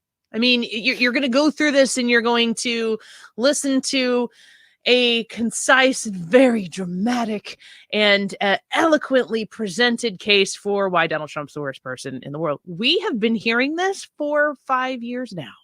5 years of your life. Think about where you were 5 years ago. Figure out what your age is. I have to remember my birth year, and I'm at the point now where I have to start doing the math again, which is really hard at the beginning of a new year because I forget that it's 2021, and then I realize I'm a year older than I thought I was. But when you consider 5 years ago where you were when President Donald Trump was candidate Donald Trump, and we all kind of were sitting there. I don't know. I don't want to say we all, because I know some of you are going to say, I knew it was Donald Trump from the beginning.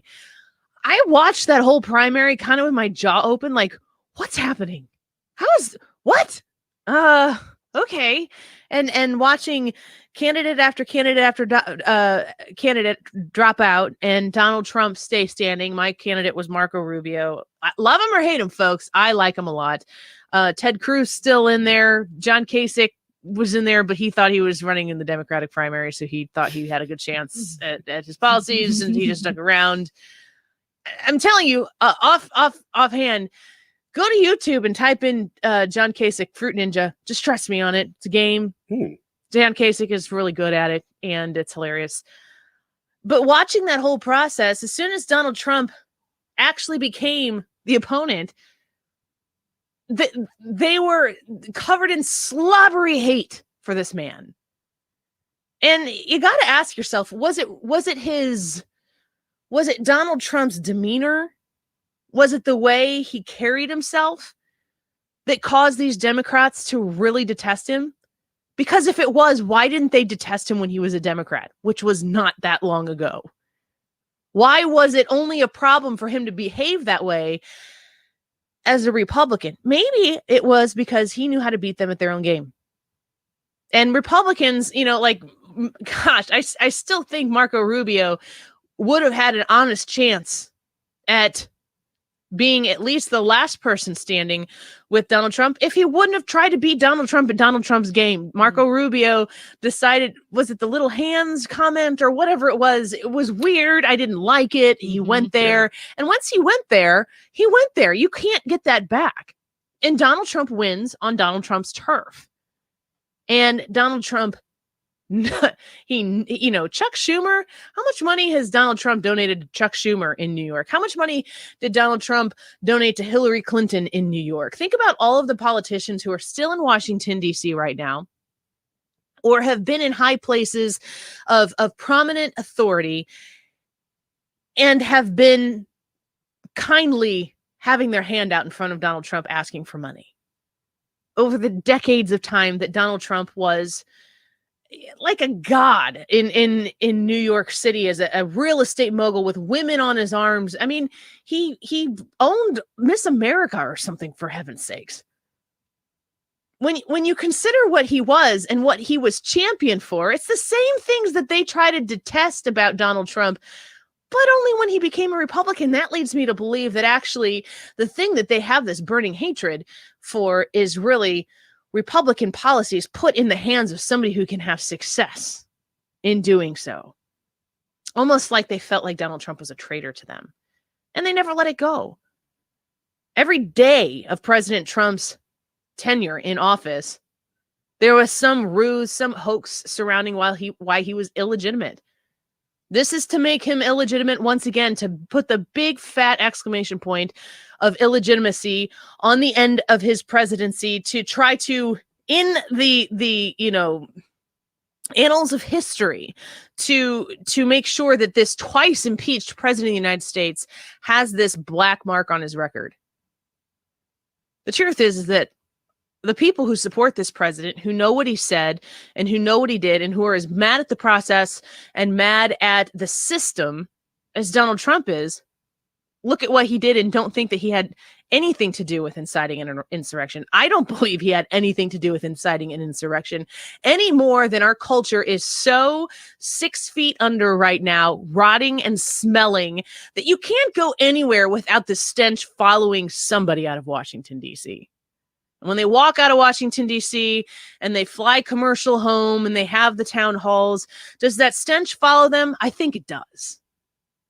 We have no respect for rhetoric. We have no respect for one another as people. We only care about political victories, only ever. That's all that matters. And whatever the collateral damage is on your way to putting another point on the scoreboard in Washington, D.C., that's just the cost of doing business in politics today. It's seeped into our culture. I would say in many cases, politics is a response to culture. It's downstream from culture. We don't have the ability anymore to talk about, think about this really. We don't have the ability to determine exactly what's right and wrong. It's subjective. You can actually have your very own truth on something. What?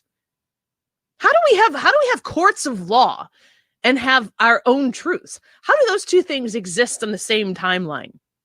Have to ask. The realities are when they get appointed and approved.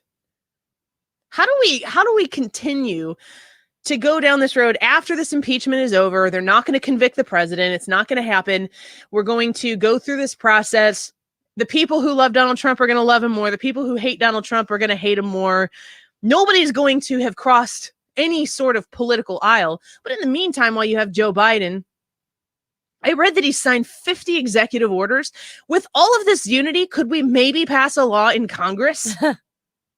Could we maybe go to the legislators, the lawmakers, the people who are elected to pass laws? And why do we make it so that they pass laws? Because they're the closest thing to you. They're the closest thing to what you are thinking right now, sitting in St. Charles, Missouri, or Warden, Illinois, or Redbud, Illinois, or Festus, Missouri. Wherever you're sitting right now, you're supposed to really be at the top of this pyramid. And then they have two chambers in Congress, one that's supposed to be so close to representing you that if they make a mistake in 2 years, they're gone. That's the point of legislating. But we have a president now who knows better. Of course he knows better. I mean, he's a Democrat. 50 executive orders. 50. If they're that great of an idea, and if we want unity, pass a law so that when the next guy gets in there, it's not his whim or her whim on a piece of paper that you sign with 7 pens so that you can give them out to all the people who paid for that to happen. It's so frustrating to watch this. It makes you feel like you're crazy. You are not the crazy one here. The power that is being sucked out of the system, which is supposed to reign supreme at the level of the American people. You're not supposed to be the little guy. They're supposed to be the little guy doing your bidding. And we're supposed to change them regularly, like diapers full of crap on a baby when they stink as bad as they stink right now. Why are we not doing that? There are a million reasons that could be used to explain it. But this process, and when you see the same faces here, that if you rewind the tape 20 years ago, you'd see a lot of these same faces. You know, when they start talking about 1876 and Belknap cases, I'm like, well, what did Chuck Schumer say about it then? What did Mitch McConnell have to say about that process then? Let's just rip and read and repeat and do what they did then. They've been there forever. How do we change it? It's going to have to start on the local level. With you.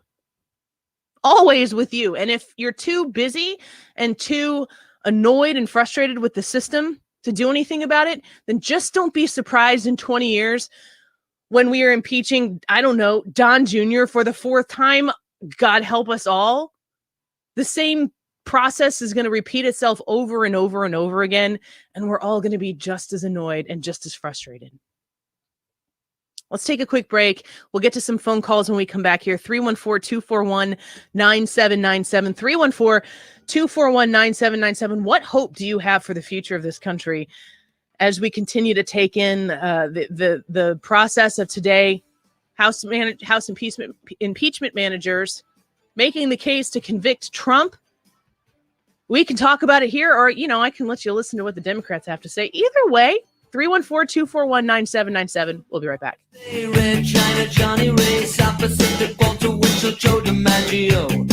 This is the Annie Fry Show. Interact with Annie on Facebook. The Annie Fry Show. Talk lines are open now at 314-241-9797 or 866-455-9797.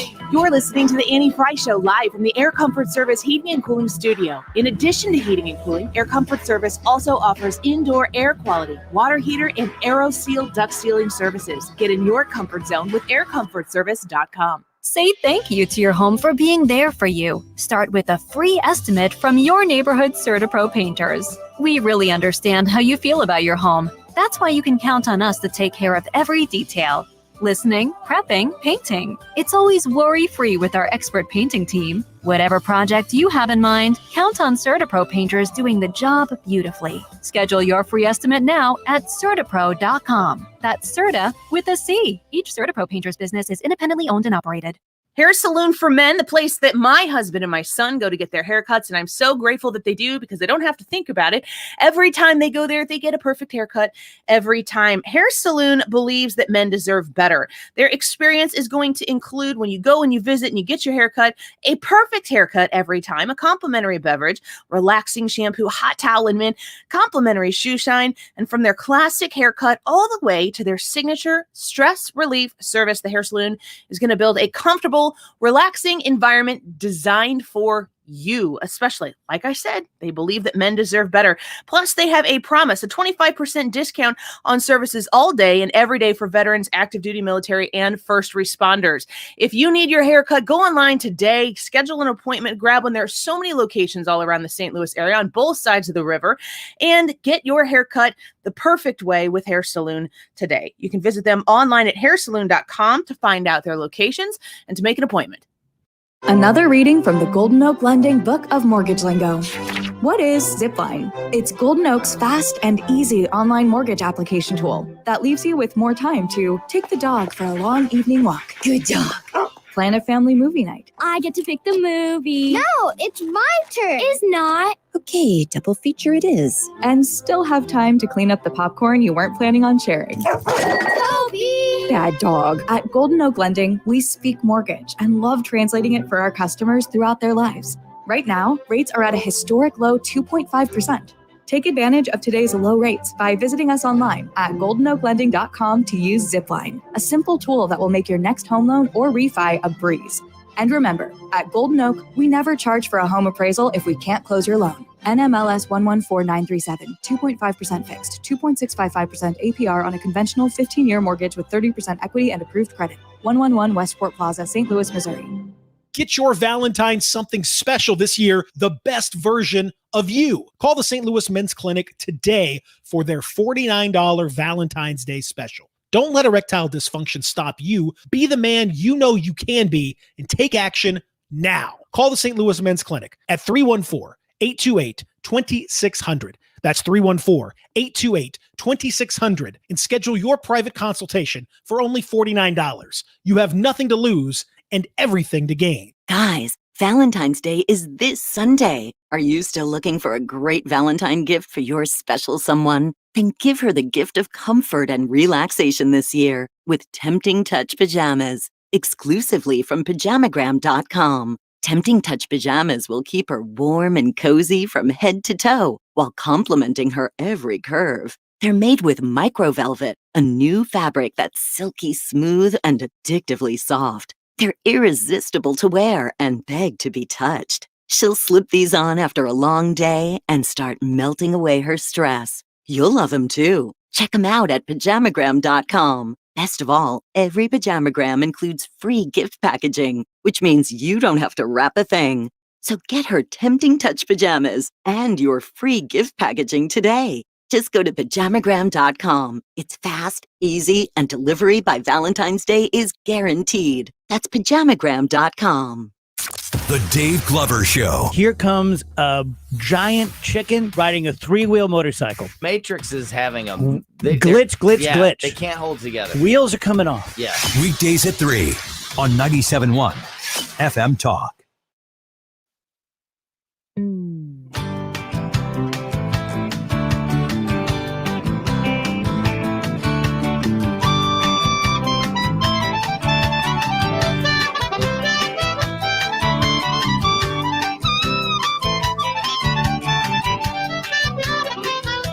Oh, once upon a midnight period, walk with something in my head. I couldn't escape that memory of the House is going to present the statements of the president in a very menacing way, and indeed, many of us condemned his speech as being reckless. But he wasn't impeached for reckless language. He was impeached for intentionally trying to incite an insurrection, an actual rebellion in the United States. And the House may be the victim of its own excess in how it drafted that article of impeachment. It could have drafted an article that might have garnered greater bipartisan support, but I doubt seriously that some of the moderate Republicans would be willing to sign on to that article, because this may become a trial over reckless rhetoric. So Jonathan Turley there, somebody who the Democrats has cited earlier in their, efforts to try to persuade the Senate to consider this as a constitutional process, saying the trial needs to be heard, it needs to be addressed. Jonathan Turley there talking about the recklessness of President Trump's words, but the House's choice to go down this road just seems, it seems like a fool's errand at the end of the day. Katie, listening so far to what you've heard here, you've been kind of taking this in as you go. Anything really surprise you about what's taken place so far?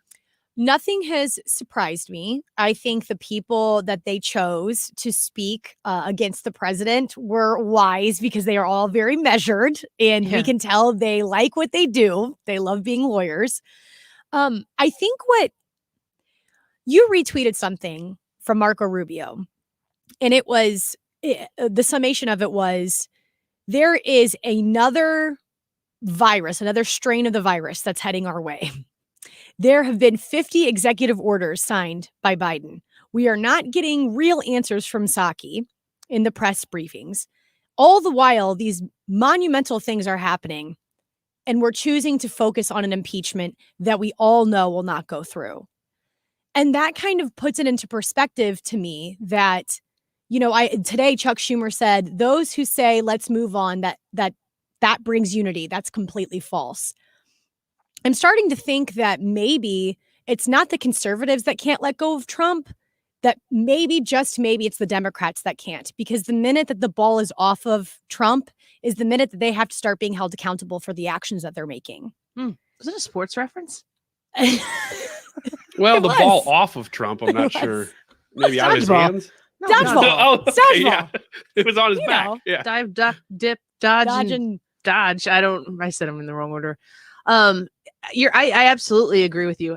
There are the people who talk about Trump the most are the ones who they're obsessed with him.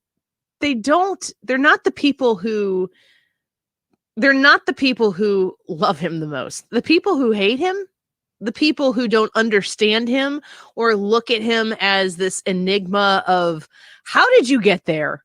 How did you behave that way as a Republican candidate and get that far? And, especially when you compare the success that President Trump had as the president of the United States, his policies, his ability to get things through, the tax reform, there's so many different things that he did that were great conservative successes, just makes him even more detestable for these people who can't quit him. They can't stop thinking about him. When he doesn't tweet, they're looking for the tweet. When he doesn't, make a Sean Hannity hit, they're looking for they need it. It's like oxygen to them. They're obsessed with him. It is part of the Trump derangement syndrome, but I think that there are a lot of people who would sympathize too with the idea of Joe Biden not being what's best for the country, who don't like Donald Trump, who are equally obsessed, like the Adam Kinzingers of the world. Dude's making lots of money, trying to make lots of money in a PAC off of the idea of bringing Donald Trump back to the forefront and making him the thing that he can raise money on for, I don't know, maybe a governor run or something. I don't know what he's going to do. That'll be interesting. Tune into the show if that happens. This obsession that exists with this man, I wish I could be a fly on the wall. Like, is Donald Trump just golfing right now? Is he in a padded room just bouncing off the walls because he can't contain himself? What's he doing? How is he handling this? We don't know. And the less we know, I'm even intrigued. And I'll tell you that as somebody who, speaking for 3 hours a day for a living, me not having to come on here and defend the latest thing that Donald Trump tweeted, which I wouldn't always defend. I'd defend it if it needed defending. I wouldn't if it didn't. But not having to make that the first thing I look at, that, okay, so what do we got going on today? And then something happens in the middle of the show and you've got to, adjust on the fly, and having to wear everything that he does and says, because some people quickly want to label me or this show as, a Trump sycophant type of place. I mean, if you really listen to this show, if you really listen to a lot of people, it's not Trump first. It's America first. And the idea that he is the leader who brought us to a place where we could say that out loud, like, yeah, it's a good thing if we put our country first. And when you put your country first, Ryan, as somebody who is running a household, and especially somebody who gives their wife an allowance, you know what it's like to make sure that you got your house in order. It helps you help other people more, even your wife. And that's kind of the point, isn't it? Is that I'm helping her help herself. You're just saying you better be grateful. That's what you tell her every night before you go to bed. I love you. You should be grateful. It's a tricky spot. I mean, the point you bring up is a tricky spot as a conservative because you want America to succeed, but you just don't think that the policies that a Joe Biden administration is bringing forth will get there. In fact, they might take you in the wrong direction, and it might take longer to get back to where you need to be. Let me interject because you just made a good point. Do you hate Joe Biden? Absolutely not. No, I want him to succeed. Katie, do you hate Joe Biden? No. Like, No. is it kind of bizarre to think about investing your emotional energy into the hatred of Joe Biden? Yeah, that'd be exhausting. So to your point, it's like do people hate Donald Trump? Is the last thought that people have going to bed how much they hate Donald Trump? Because I think for a lot of people it is. Go ahead. I think it probably still is too. That's the problem is that you're supposed to have moved on. And this ridiculous trial that we're seeing is putting on full display that people haven't. And honestly, I'm making a bit of a joke here, but why doesn't Joe Biden just sign an executive order that he's impeached? We could have it a lot faster. What is Jill Biden's allowance? I have hers is probably a little bit higher than mine, and it's probably China money because she's a doctor. Well, that too. I have to bring up something that Jill Biden said recently. She said, even when you're walking your dog alone, you need to wear a mask. Yeah. Dr. Jill Biden said and she had her dogs with her, and she's like, they think so too. And I'm like, okay, lady. When you are walking your dog alone outside, you need to wear a mask. She voted blue. She's a good person. I don't. That is the same as saying, wear your mask in the car when you're by yourself driving around. Do those people bother you?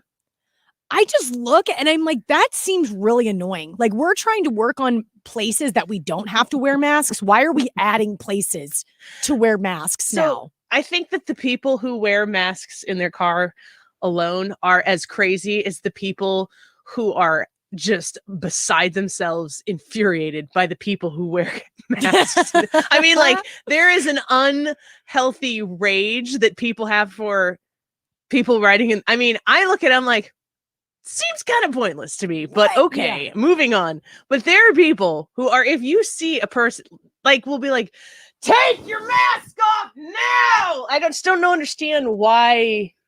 Like, it's a misplaced anger, I think. No, that's me. I'm that guy, though. I don't know that I would yell at the person, but if they were in a car and they couldn't hear me, I might yell at them. Take it. What do you yell? What do you say? Take it off, lady. That's just terrible. She's like, well, I'm just kidding. That's why I make sure they can't hear me. If Ryan is not on the show for the rest of the week, then just we'll start a GoFundMe for his bail. It's probably no cash bail. St. Louis. Yeah, there you go. I'll be driving around St. Louis yelling at people. I'm on the radio. I'm not crazy. Turn your radio. Can you please remind everybody that you're on the Dave Glover show when you do that? I matter. It is crazy to see that, though, when you are driving along the highway and someone's wearing a mask in their car. It's just the same thing as whenever I see someone walking alone on the sidewalk and they're wearing their mask. Do what makes you feel comfortable. I am just someone that why wear the mask in places that is probably unnecessary? Why are we adding that to the list of places to wear a mask? Yeah. Chris on Facebook says, I hate when I forget to take mine off, and I look like a mask driver. I like when you could get in the car and forget that you have it on. Yeah. And forget to take it off. But there's I was going to say there's nothing like taking your mask off if you've had to wear it for a long time, except for men now know what it's like to take your bra off at the end of the day. True, Dad. Woo-wee. Which is better? Oh, gosh. I had to say the bra. Like, woo! Well, that's what I do with my mask anyway. When I take you it off, spin it over your head like a helicopter. Yeah. Coyote ugly, you guys. Wow, talk about dating yourself. He goes back to a 2000 movie with Piper Paraboo in it or whatever, and Leanne Rimes, who was apparently so young when that was like she has come out and say that filming Coyote Ugly was like her first foray into what womanhood was versus her, because she's saying How Do I Live, I think, or Blue. I think maybe it was Blue. I think when she was 14 years old. Oh my. When you go and you listen to her sing that and you're like, that's a 14-year-old, this girl's got something special. They put her in Coyote Ugly and it was a little bit ahead of her and she had to meet them at that point. Yeah. Ryan, will you take a video of you taking off your mask next time for us? And maybe we'll just upload it to the Facebook page for a treat for people. Yeah, that's fine. I'll do it all. I'll do it slow. Oh, that is a good feeling. You darn right it is, Katie. Taking off the mask. Maybe not watching Ryan do it, but doing it myself. Oh man, if I can make Annie uncomfortable, I know I've succeeded. We have weird goals. Different goals. Well, we all have our own goals. Got a minute left. We all have our own. In the words of Dr. Tobler, gotta go to break. Gotta go to break. Soon Trump lawyers to begin the defense. So the defense. Offense, defense. That's the second sports reference of this segment. I know, but she didn't know that. So I don't know if it counts. It doesn't. It doesn't. Let's not give me too much I think credit. in legal terms, it's called the defense. Defense. I think too much Sunday emphasis. we refer to the defense.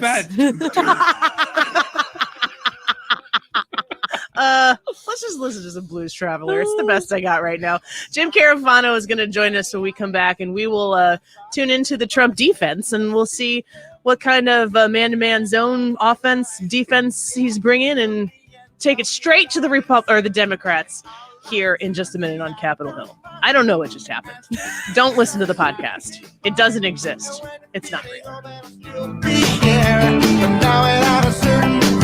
Sometimes old ideas aren't good, they're just old.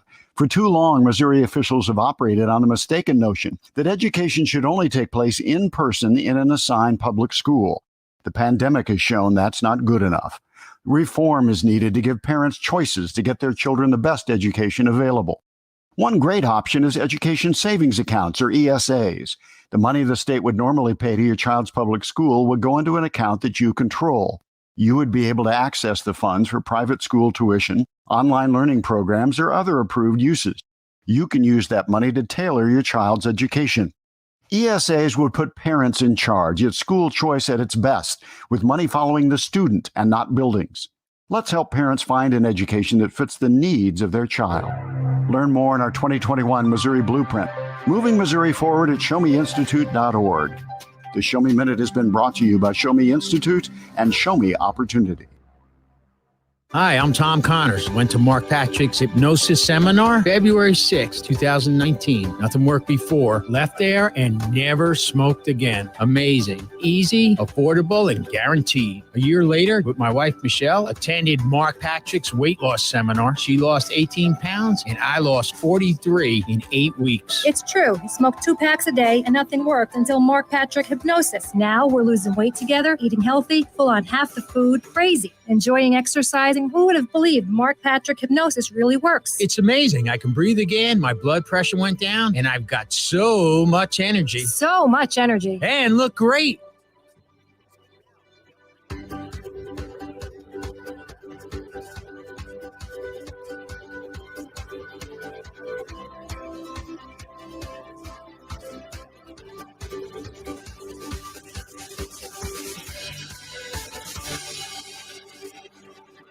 You've probably heard Tom Shane on the radio for years, but have you actually experienced a visit to Shane Company? If you're planning to pop the question on Valentine's Day, we're the destination for you. You just gotta go to the store, or you can go online to create an engagement ring that fits your budget and reflects her personal style. We're talking a massive selection of always natural, always ethically sourced diamonds, rubies, and sapphires, plus a huge assortment of ring settings in every price range. Our team of jewelry consultants will help you find exactly what you're looking for. And you can expect zero pressure because they're all non-commissioned. When you're done collaborating, her engagement ring will look spectacular, like nobody else's ring. She'll get all the compliments, you'll get all the credit. And get this, with their warranty, if anything happens to the ring, they've got you covered for life, for free. Do yourself a favor and get your engagement ring your way. only at Shane Company. Now you have a friend in the jewelry business. Shane Company and Shane. KFTK FM Florissant, K254CR St. Louis, driven by the Bommarito Automotive Group, 97.1 FM Talk, a radio.com station. A constitutional question. I'm Lisa Brady, Fox News. The U.S. Senate set to vote later today on whether the impeachment trial of a former president can continue. Lead House impeachment manager, Congressman Jamie Raskin, rejecting the upcoming defense argument that it's not constitutional. Their argument is that if you commit an impeachable offense in your last few weeks in office, you do it with constitutional impunity.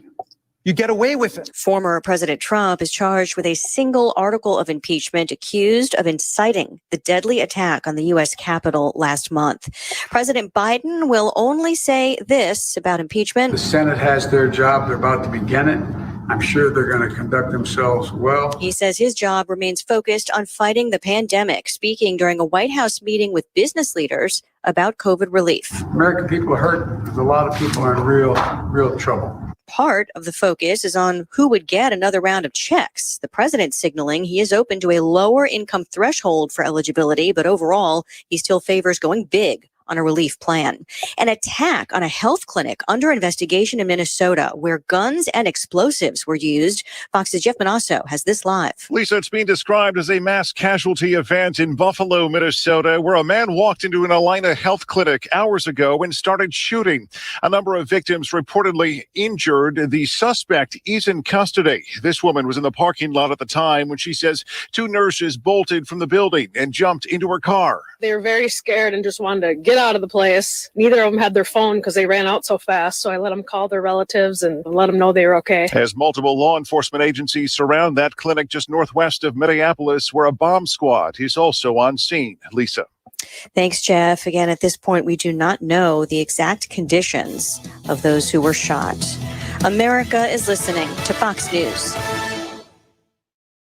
In honor of President's Day, Dell delivers savings to help America's small businesses get more done. Office Anywhere, with up to 50% off high-performance laptops, desktops, and servers with Intel Core processors and top-brand electronics. Plus, refresh now with flexible financing options. Call 877-ASK-DELL for a Dell Technologies advisor who can help you find the right tech. That's 877-ASK-DELL or visit Dell.com/President's Day. I hired Nuptial Num Nums to cater my wedding, and it was a disaster. Everyone was raving about the food instead of my dress. No matter how hard you work for your small business, online reviewers will find something to complain about. They're like, oh, Veronica, the lamb chops.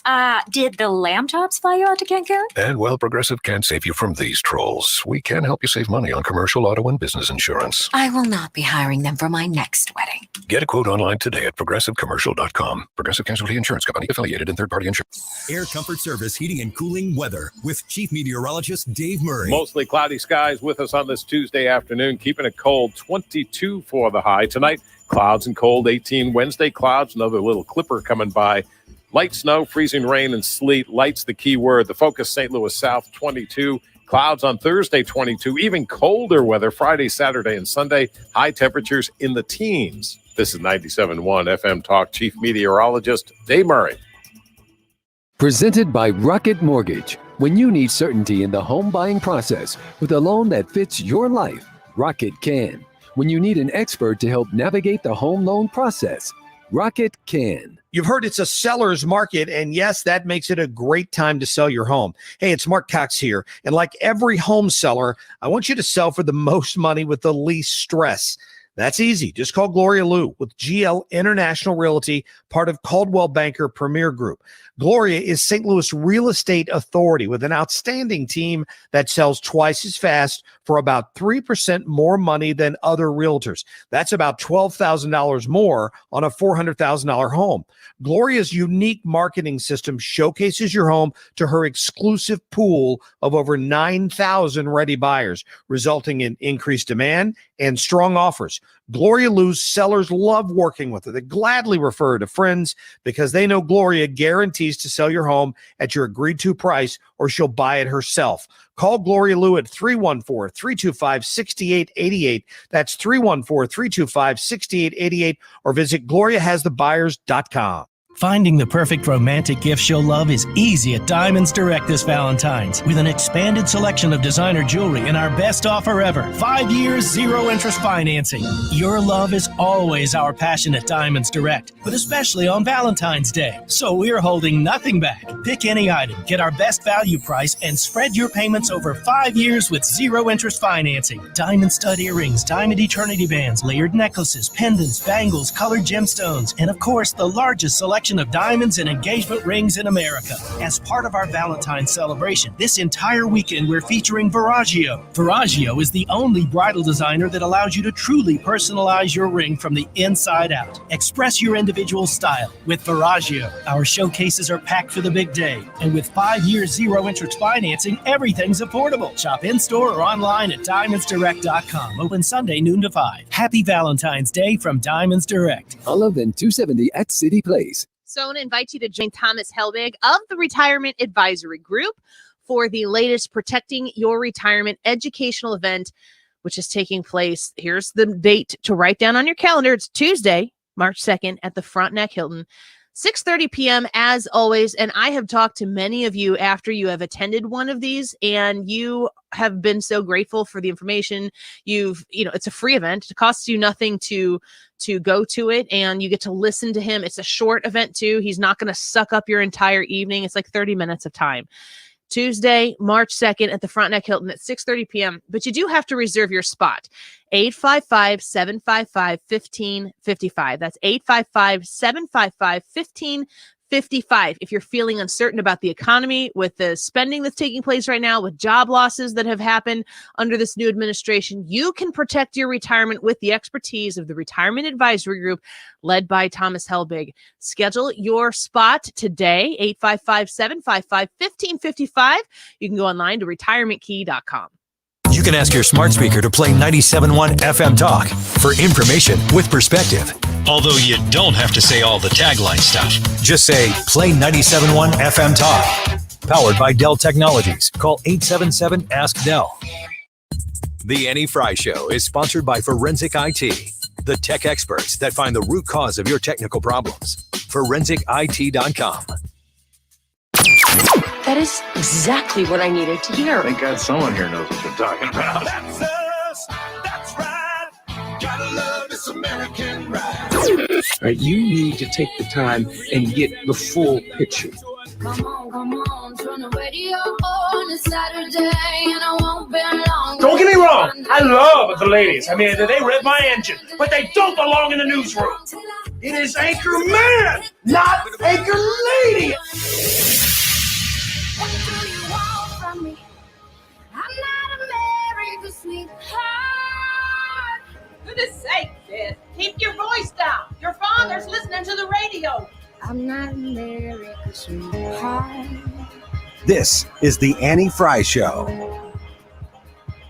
Hey, happy Tuesday. Welcome back to the Annie Fry Show. We're grateful that you're spending some of your Impeachment Tuesday here with us on 97.1 FM Talk.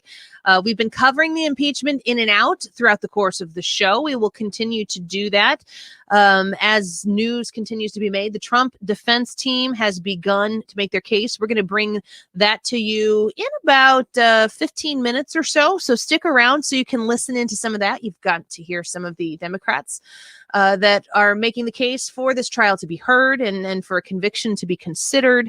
Earlier in the show, we will listen to what the Trump team has to say in a bit. But before we do that, let's bring our friend Jim Carafano into the room. He's a leading expert in national security and foreign policy at the Heritage Foundation. Jim, welcome back to the show. Another historical day in our country, but life goes on throughout the world and throughout the country, and we're grateful that you're here to talk to us about it. Yeah, I appreciate it. It's all just political theater to me, and we know they're not going to convict him. So I'm moving on because there's like so many real issues in the world to worry about. You know, I'm glad you say that because we heard the president give a foreign policy speech. Was that last week or whenever he delivered his first one? Right. And the initial vibe that I got, because I don't necessarily understand the ins and outs of all the different locations across the globe where we have interest. His initial idea was that diplomacy was back and he was going to do things not like the previous administration had done, a very America first, peace through strength mentality from the previous administration. What did Biden tell us the Biden administration is going to do? He certainly wasn't asked a lot about that on the campaign trail. So, inquiring minds wants to know. Go ahead. I had two issues. I had two issues with the speech, and I just wrote on this. It's in national interest online. So I'll start with the second one, which is half of the speech was just about the same progressive punch list that we have on domestic policies. We're going to focus on climate, and we're going to focus on gender issues. And look, there's nothing wrong with any of these issues. I mean, I would prefer that they focus on them in a credible, responsible way. But if you want to, those are part of foreign policy. But those are not the things in the world threatening to get us. They're not Russia or China or Iran or North Korea. And when you spend half your speech talking about a laundry list of things which make liberal progressives in America all ecstatic, they're all thrilled that you care about that, and that John Kerry is going to get to jet around the world, and give his gas bills for his private jet to the U.S. government. What do you think? Do you think that in North Korea they're sitting around the TV listening to this, going, "Oh my God, Biden's going to focus on gender issues. What are we going to do?" I mean, they've got to be snickering. So half the speech is just nothing to do with keeping Americans safe, free, and prosperous. It's a punch list for liberals. And that suggests that you're not serious. And then the other half of the speech, it's, well, I told Russians I'm going to hold them accountable. I finger waved at the Chinese. They don't care about any of that stuff. They're not accountable to their voters. They live in a world of power. They worry about what you do, not what you say. So it was a perfectly nice speech, but as a speech that put the fear of God in our enemies and reassured our friends and allies, it was kind of an empty vessel. Jim Carafano, is Joe Biden in a precarious spot with China, which puts our country in a precarious spot with China, in that the Trump administration, he's trying to distance himself from what the Trump administration was doing, but generally speaking, it seems to me that most of his trade policies concerning China were actually fairly popular. Even if they weren't loudly trumpeted by the left, they weren't hated. So is he in a spot where he actually kind of has to continue doing what we were doing, but just quietly, or is he going to take a completely different turn? Well, I don't know what the Biden team is going to do, because certainly they haven't been very clear in explaining what they're going to do. But they're pronounced, this is how we're going to do this. It's a diplomatic dead end. They said, well, look, we're going to compete with China, where we need to, and we're going to find areas to cooperate with them where we can. Well, newsflash, in every single issue that's important in the United States, the Chinese are on the other side of that issue. They are our competitor. So the answer is cooperating with them will get you nothing. And if you don't compete with them, they're going to eat your lunch. So his stated strategy of preference actually will take him nowhere. Now, I will say, there are some early signals. So I think they'll be good on Taiwan, which is, I think, the real, flashpoint on the South China Seas. So I don't think, matter of fact, they said they want to work closely with Japan and Australia and India, which is the Quad, which is a framework that Trump set up. So I'm not sure they'll be horrible, but the diplomatic course they want to take, it's going to go nowhere. And so they're going to be faced with one of two choices. They can either keep what they're doing on this political track of, we're just going to do the opposite of Trump, which will actually make things way, way worse. Or they can get all this progressive junk out of their systems. And what they'll find out is pretty much they'll be doing the same things as Trump. I don't think they'll ever be as good as him at pushing back. But if they're not completely terrible, maybe they can tread water. We're speaking with Jim Carafano, the leading expert in national security and foreign policy at the Heritage Foundation. We saw at the beginning of the impeachment trial today, the Democratic impeachment House managers put together, there's a 5, 6, 7 minute long montage of video from the, quote unquote insurrection that took place. I have to ask myself, from a national security standpoint, when the world sees what we did in our own country and the security breach that took place,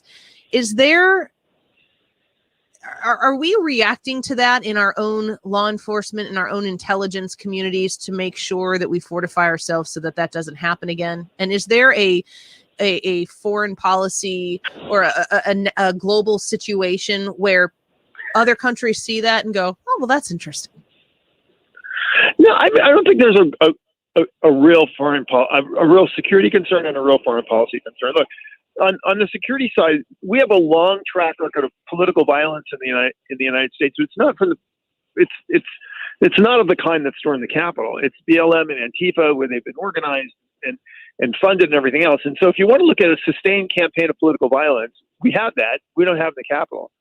We've had all kinds of demonstrations and everything in the Capitol. We've had one incident. It was bad. It was terrible. Those people should be punished, but we've had one incident.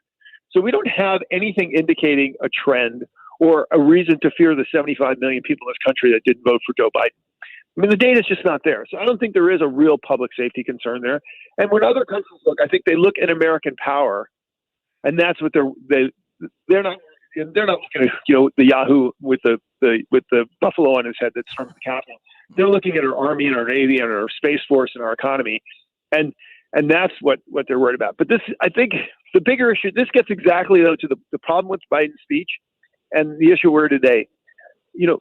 Leadership is about action and rhetoric, and you have to look at them together. If you give a great speech but you don't do anything, people think you're there's something wrong. They pay attention to what you do. Right now, what we have from the Biden team is a lot of rhetoric and not a lot of action.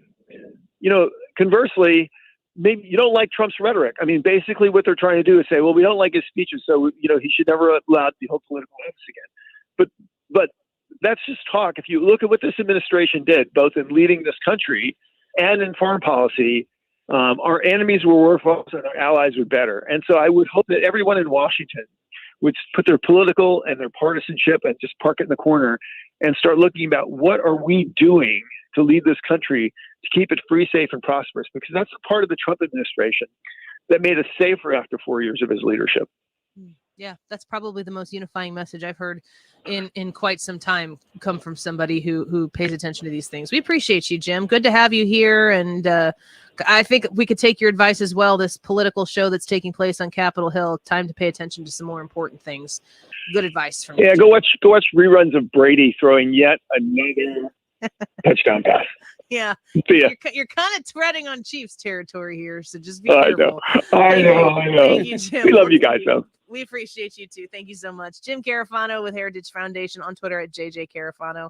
I want to break a little bit early here so we can come back and get to some of the Trump defense attorneys' opening statements, his case to the senators who are going to be faced with the impeachment trial of President Trump.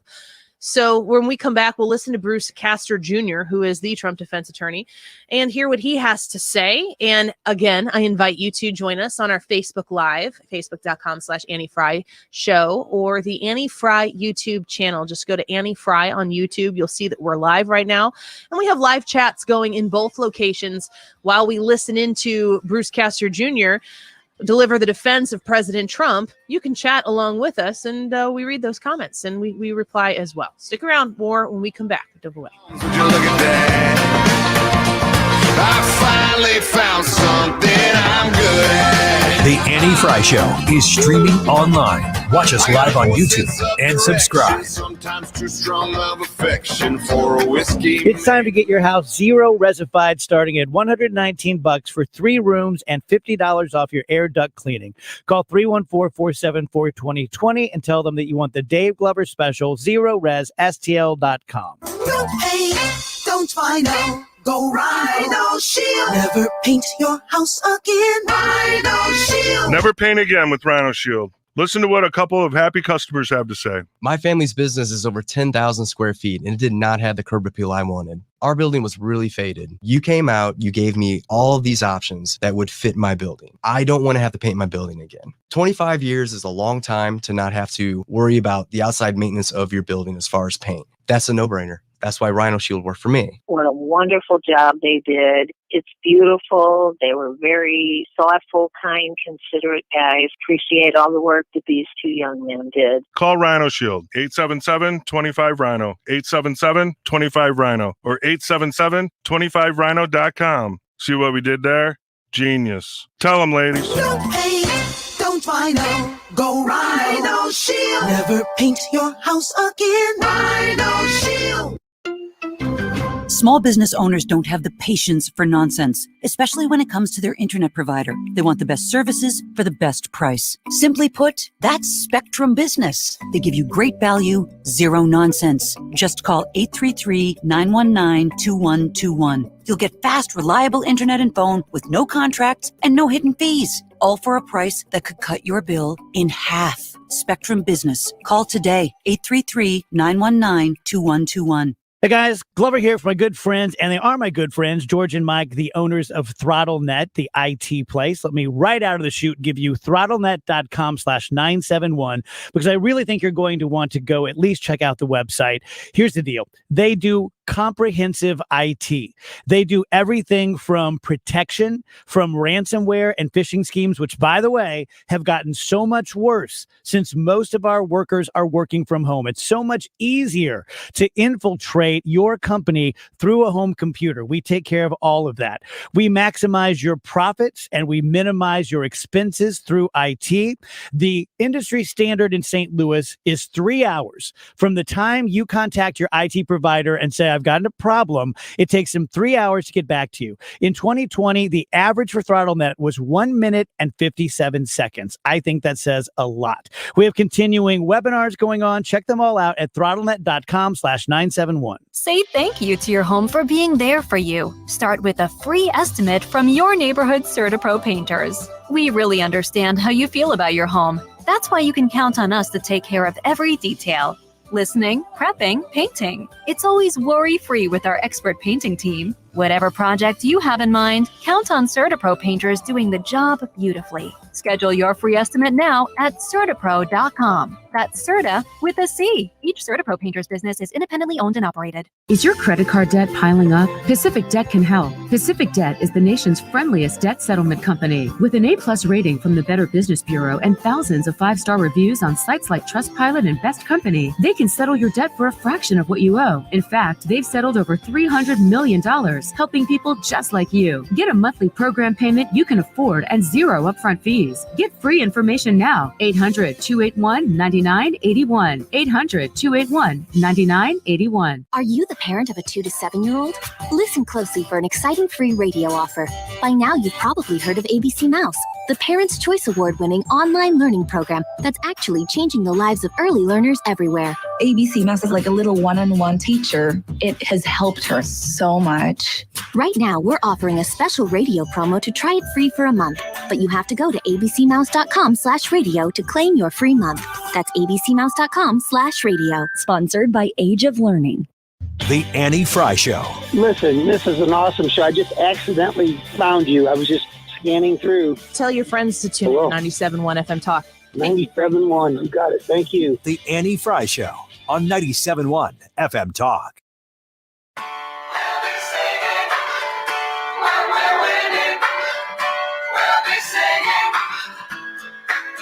I get knocked down, but I get up again. You're never gonna keep me down. I get knocked down, but I get up again. You're never gonna keep me down. I get knocked down, but I get up again. You're never gonna keep me down. I get knocked down, but I get up again. You're never gonna keep me down. Welcome back to the Annie Fry Show. Just got done speaking with Jim Carafano. Interesting stuff from him, specifically on the president's first foreign policy speech and the direction it's taking us in. If you missed it and you wanted to hear it, you can always subscribe to our podcast and check it out. It's at radio.com. If you're new to podcasts, you can download the radio.com app, type in Annie Fry Show, and it'll come up. But I will remind you not to podcast the 140 segment. That was the one that I said you should not re-listen to. So please don't. Just Jim Carafano. You could go back and listen to Hans von Spakovsky and Marc Cox, not 140. Skip right over that. I'm only downloading that one. Don't even worry about the fact that you can rewind on radio.com's app. it doesn't work for that segment. We've blocked it from existence.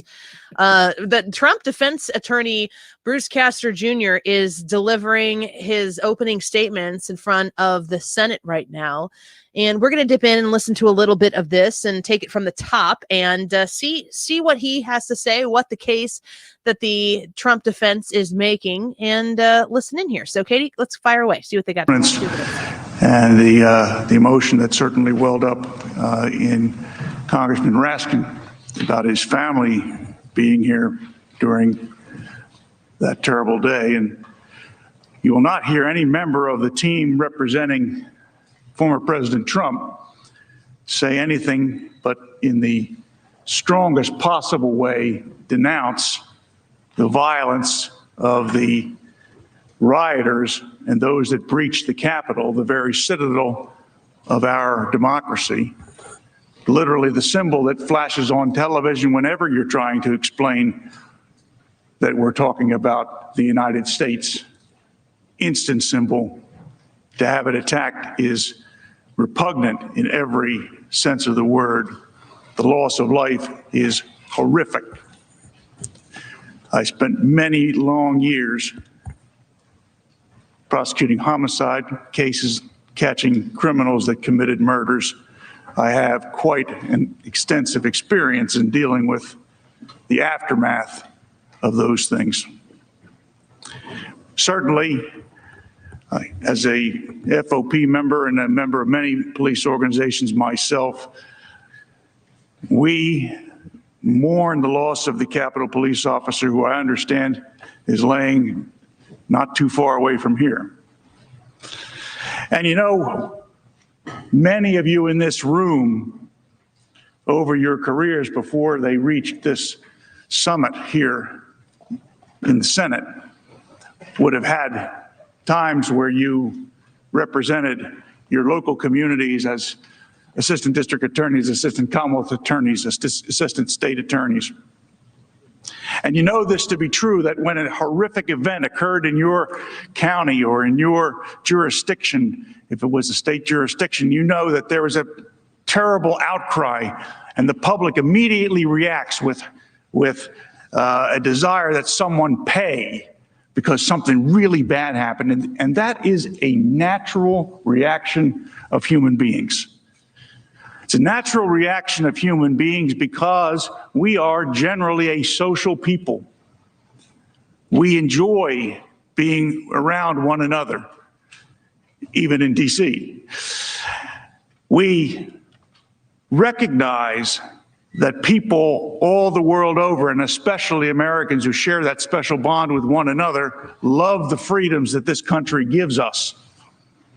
And we all feel that if somebody is unsafe when they're walking down the street, that the next person that's unsafe could be you, your spouse, one of your children, some other person that you love and know personally. So you'll never hear anybody representing former President Trump say anything at all other than what happened on January 6th and the storming and breaching of the Capitol should be denounced in the most vigorous terms, nor that those persons responsible should be prosecuted to the fullest extent that our laws allow.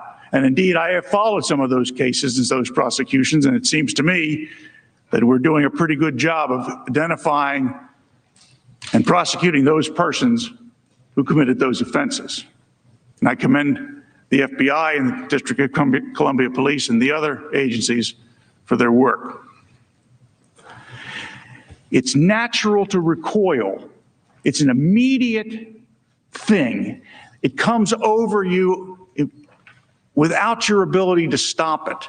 The desire for retribution. Who caused this awful thing? How do we make them pay? We recognize in the law, and I know many of you are lawyers, probably lawyers, some of you, I've been a lawyer 35 years, longer than me. Many longer than me, probably. And we know we have a specific body of law that deals with passion and rage, blinding logic and reason. That's the difference between manslaughter and murder. Manslaughter is the killing of a human being upon sudden and intense provocation. But murder is done with cold blood and reflective thought. We are so understanding of the concept that people's minds can be overpowered with emotion where logic does not immediately kick in, that we have recognized examples that otherwise would be hearsay and said that no, when you're driving down the street and you look over at your wife and you say, hey, you know what? That guy's about to drive through the red light and kill that person. Your wife can testify to what you said, because even though it's technically hearsay, is an exception because it's the event living through the person. Why? No opportunity for reflective thought. And there's all sorts of examples that we recognize in the law for why people immediately desire retribution, immediately recognize in the law that people can be overcome by events.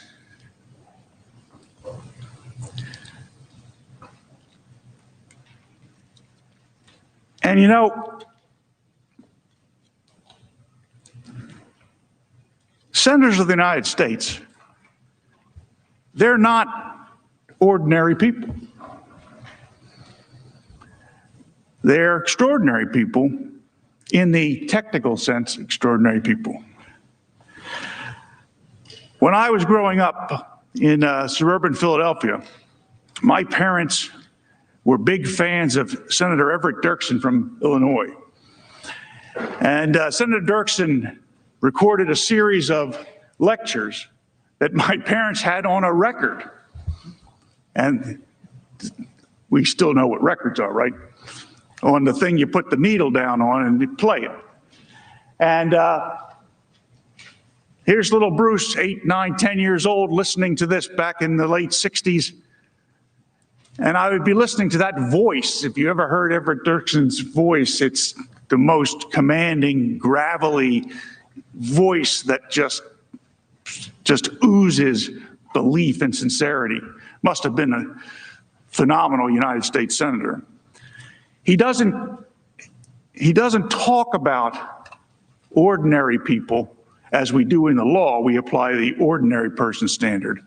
He talks about extraordinary people.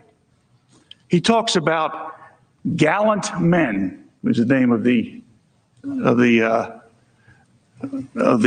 album. And now, of course, in the sign of the times, gallant men and women. And I would watch television, and I would watch Senator Goldwater or Senator Byrd or Senator Mansfield, Senator Dole, and I would be fascinated by these great men. And everybody's parents say this when they're growing up. You could grow up to be a United States senator. You could do that. They're just men and women like you are. Well, then Everett Dirksen tells us that they're not. They're gallant men and women that do extraordinary things when their country needs them to do it. The United States senators really are different. And I have been around United States senators before. 2 of them in this room from Pennsylvania, I like to think, are friendly toward me, or at least friends of mine when we're not politically adverse. And I have been around their predecessors. And one thing I have discovered, whether it be Democrats or Republicans, United States senators are patriots first. Patriots first. They love their country. They love their families. They love the states that they represent. There isn't a member in this room who has not used the term, I represent the great state of fill in the blank. Why? Because they're all great? Yeah. But you think yours is greater than others because these are your people. These are the people that sent you here to do their work. They trusted you with the responsibility of representative government. You know, I feel proud to know my senators, Senator Casey up here in the back, Senator Toomey over to the left. You know, it's funny, this is an aside, but it's funny. You ever notice how when you're talking or you hear others talking about you when you're home in your state, they will say, you know, I talked to my senator, or I talked to somebody on the staff of my senator. It's always my senator. Why is it that we say my senator? We say that because the people you represent are proud of their senators. They absolutely feel that connection of pride, because that's not just Pat Toomey of Pennsylvania. That's my senator from Pennsylvania, or Bob Casey from Scranton. That's my senator. And you like that. People like that. The people back home really do. And United States senators have a reputation, and it's deserved. They have a reputation for cool-headedness, being erudite. The men and women that we send from back home to D.C. to look after our interests. We feel a sense of ownership and a sense of pride in our senators. There's plenty of times I've been around in political gatherings where I hear, there's no way Senator Toomey's going to allow that. I don't mean to pick on you, Pat, but there's no way Senator Casey is going to allow that.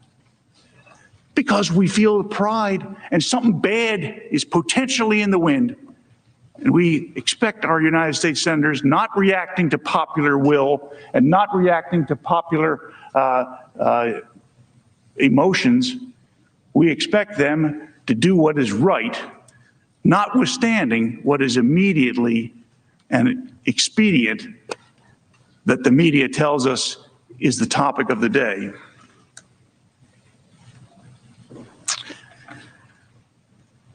So senators are patriots.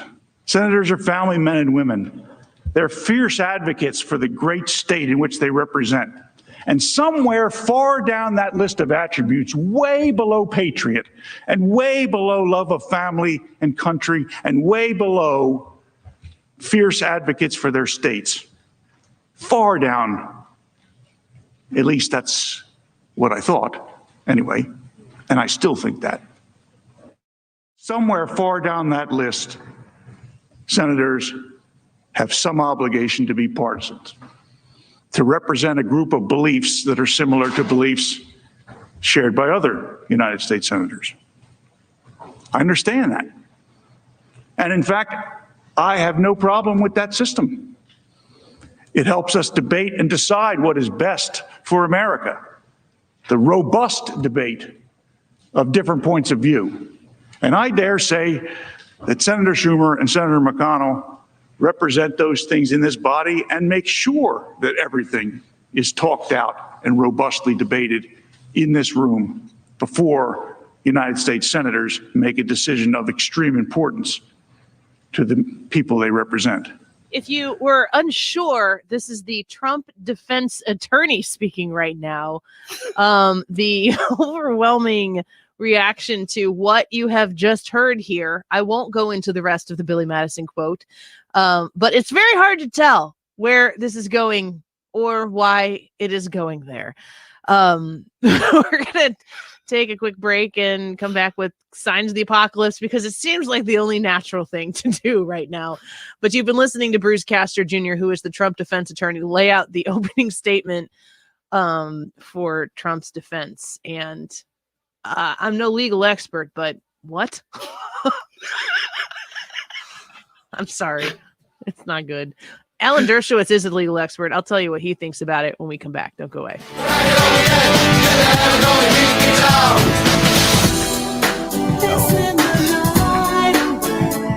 You're listening to The Annie Fry Show.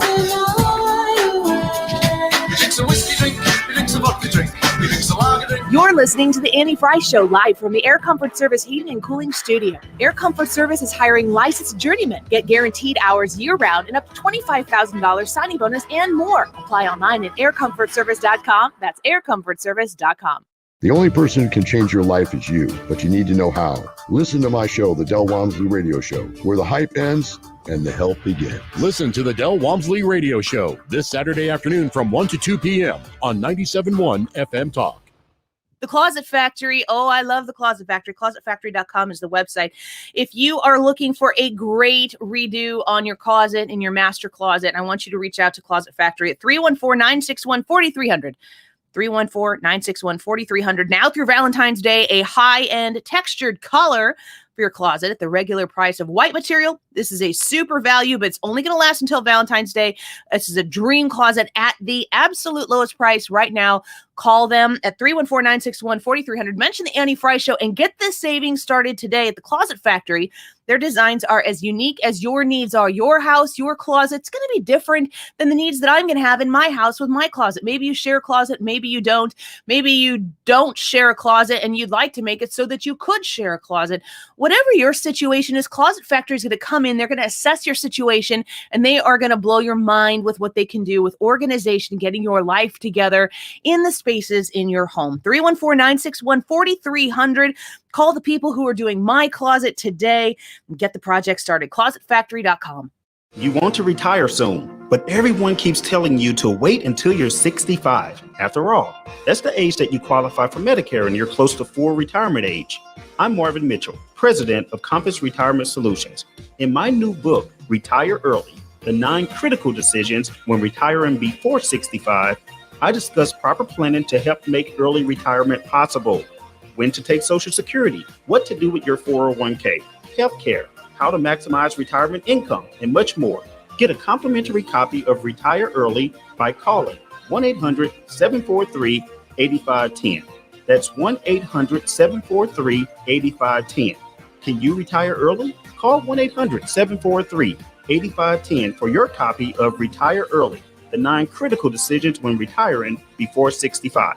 Investments and services offered through Compass Retirement Group, a registered investment advisory in Missouri and Illinois. Compass Retirement Solutions is not affiliated with the U.S. government or any governmental agency. Get your Valentine's something special this year, the best version of you. Call the St. Louis Men's Clinic today for their $49 Valentine's Day special. Don't let erectile dysfunction stop you. Be the man you know you can be and take action now. Call the St. Louis Men's Clinic at 314-828-2600. That's 314-828-2600 and schedule your private consultation for only $49. You have nothing to lose and everything to gain.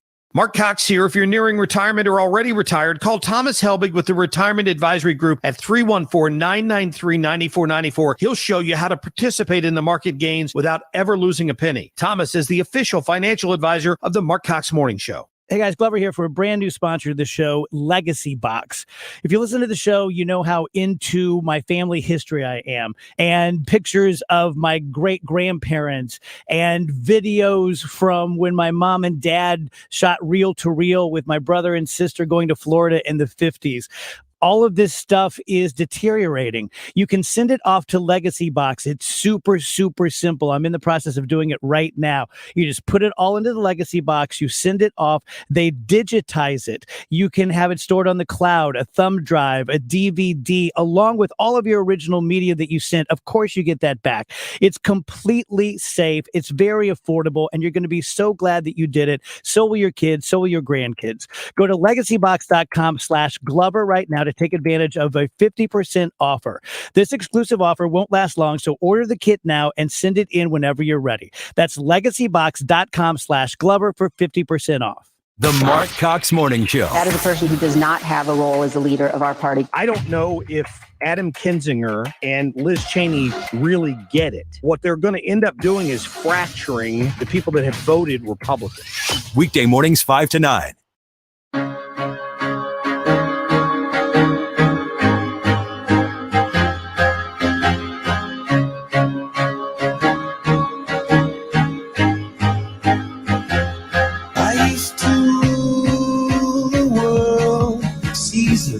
times when I gave the word. Now in the morning I sleep alone. Sweep the streets I used to own. What are you making of Bruce Castor's argument so far? Where is he heading with this? There is no argument. I have no idea what he's doing. I have no idea why he's saying what he's saying. You know, he's introducing himself. I'm a nice guy. I like my senators. I know my senators. Senators are great people. Come on. The American people are entitled to an argument, a constitutional argument. I suspect will be forthcoming from David Schoen. But this, just after all kinds of very strong presentations on the part of the House managers with the videotapes and the emotional speech by Congressman Raskin, my former student, you know, you get up there and you respond. We know that hard cases make bad law. I probably would have started with that. This is a hard case. This is an emotional case. He did say, and I think very appropriately, that everybody wants to take revenge when they see a horrible event that took place at the Capitol, but then he went off. I just don't understand it. Yeah. Maybe he'll bring it home, but right now, it does not appear to me to be effective advocacy. He may know the senators better than I do. Maybe they want to be buttered up. Maybe they want to be told what great people they are and how he knows two senators. But boy, it's not the kind of argument I would have made. That's Alan Dershowitz saying what we're all thinking, and he is a legal mind. I am not, don't pretend to be, and did not understand what the Trump defense attorney was just doing. Bruce Castor in the opening statement. Hopefully the other members of this defense team maybe bring it home. We were talking about the drama behind the Democrats who were presenting, and I'm like, it's the better they are at it, the more annoying it is to watch them like really try to tap into the emotion and deliver their message with the emotion, because I don't like when people get played on emotion. I just want facts. I want straight information. Let's make the decision on that. Wish we would have had a little bit of that. No kidding. Just how quickly things change. Tony, did you listen to any of that? Did you stay awake? I only watched some of the headlines. I refuse to invest myself in this trial because it's not a trial. I think that's what Bruce Castor's. He's like, we're here today. Webster's defines senator as a member of a Senate. It's just, it's just not a trial. People who think that like, oh, well, there's going to be judges and juries and this is a trial. It's not a trial. It's not even legal. It's not even a legal trial. It's not a trial. It's just politics. And the judge is also on the jury and it, no, we all know what both sides are going to say, and we all know what the results are going to be. So we all know who's voting, how there may be one or two surprise switchovers, but we already know the results. Inconsequential. Right. Nothing changes between now and the end of this. Nothing changes. We all know the arguments. We all know the defenses. We have all picked our sides. We've all believed what we believe. It's just an absolute waste of time. Just another thing. Well, we can mail in signs of the apocalypse and put Bruce Castor back up right now, or we can go with whatever you brought to now. the table. Signs of the apocalypse on the Annie Fry Show. I have to say too, I can't pretend this didn't happen. But in the middle of Bruce Castor's speech, a piece of dust fell onto the screen that Katie is operating, and Evelyn started talking, and it was the highlight of the Trump defense attorney. My daughter starts saying, "I'm Evelyn," and Katie's eyes as wide as saucers. I don't know why it started happening, but I'm just staring at the screen and I am doing nothing. My hands are away from it and it just keeps playing "I'm Evelyn." I'm like, oh, well, that's happening today. God bless. One of the reasons to watch the show. And you get to see Tony Colombo's face. Here we go. Would you rather ride out quarantine with your significant other or your best friend? Ooh, what if your significant other is your best friend? According to a new survey, 50%. Yeah. According to a new survey, 56% of women said they would prefer to yeah, I know where this is going. have their friend rather than their partner. No. Friends can be so annoying. And like you can't tell them. Well, you can't tell your friends that they're annoying. but you can tell your husband can tell you like, hey, I need some space. It's real. Like, all right, back off. I'd rather be with my husband. Me too. Related, a new poll asked gamers if they would rather get the vaccine today or a new Xbox today. Which would they choose? Also, you can have the Xbox. vaccine, Original Xbox, or you the can new have one? the new Xbox. Okay. Which is the one that, remember, had all the problems with the bots buying them, and they're hard to get because they want bots the game. buy them up. They don't want and- the vaccine. Yeah. 58% chose the Xbox. That's lower than I thought it would be. Really? That's high. Yeah, I would have thought it would have been higher than that too. Yeah, I actually am a little surprised it's that low also. But it's still There's hope. Still funny that almost 60% chose the Xbox. Yeah. Burger King in France is giving out 2-pound bags of potatoes to every customer that asks for them for free when they go through the drive-thru.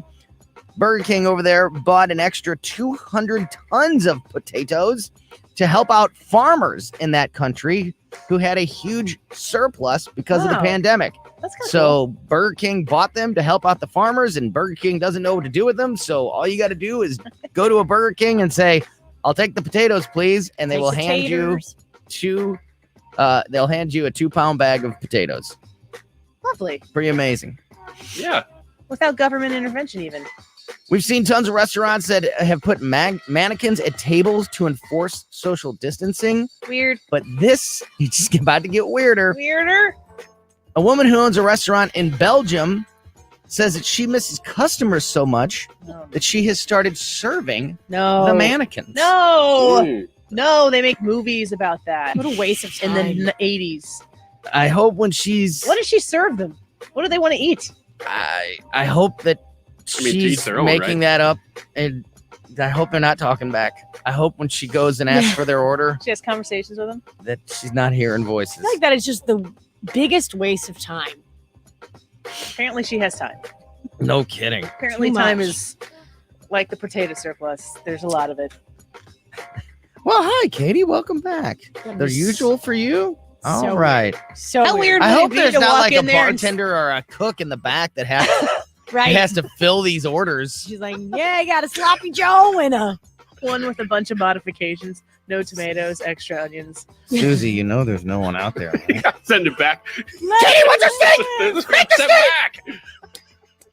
For the last time, I said no tomatoes. Go to Burger King, get some potatoes, and make Katie's meal. Wait, Tony, did you hear Katie's story yesterday that she told on the air about being at a bar this weekend and a drunk 21-year-old came up and asked her table for a cigarette? Did you hear this story? Mm-mm. I'm telling people you got to hear Katie tell this story on yesterday's podcast. But in her defense of why they should give her a cigarette, she said this was like the first thing she told them. Katie, go ahead. What did she say? So, yeah, she basically was like, I'm a really good person. I voted blue. I voted That's what for a she Democrat. said. I'm a really good person. You can trust me. I'm a good person because I voted Drunk Democrat. 21-year-old wants a cigarette from Katie. Katie goes on. No she- joke. Katie goes on to inform her that Katie did vote red, and she can buy her own stuff because she voted red. And She this doesn't was have to go my asking first people. bar outing in a In a year. year. In a year. And I'm I a was good looking person. forward Done to to us. it. I'm Look like, what it's done to what? us. Was there Why? really that much vocal fry on the Oh, Tony. over the top?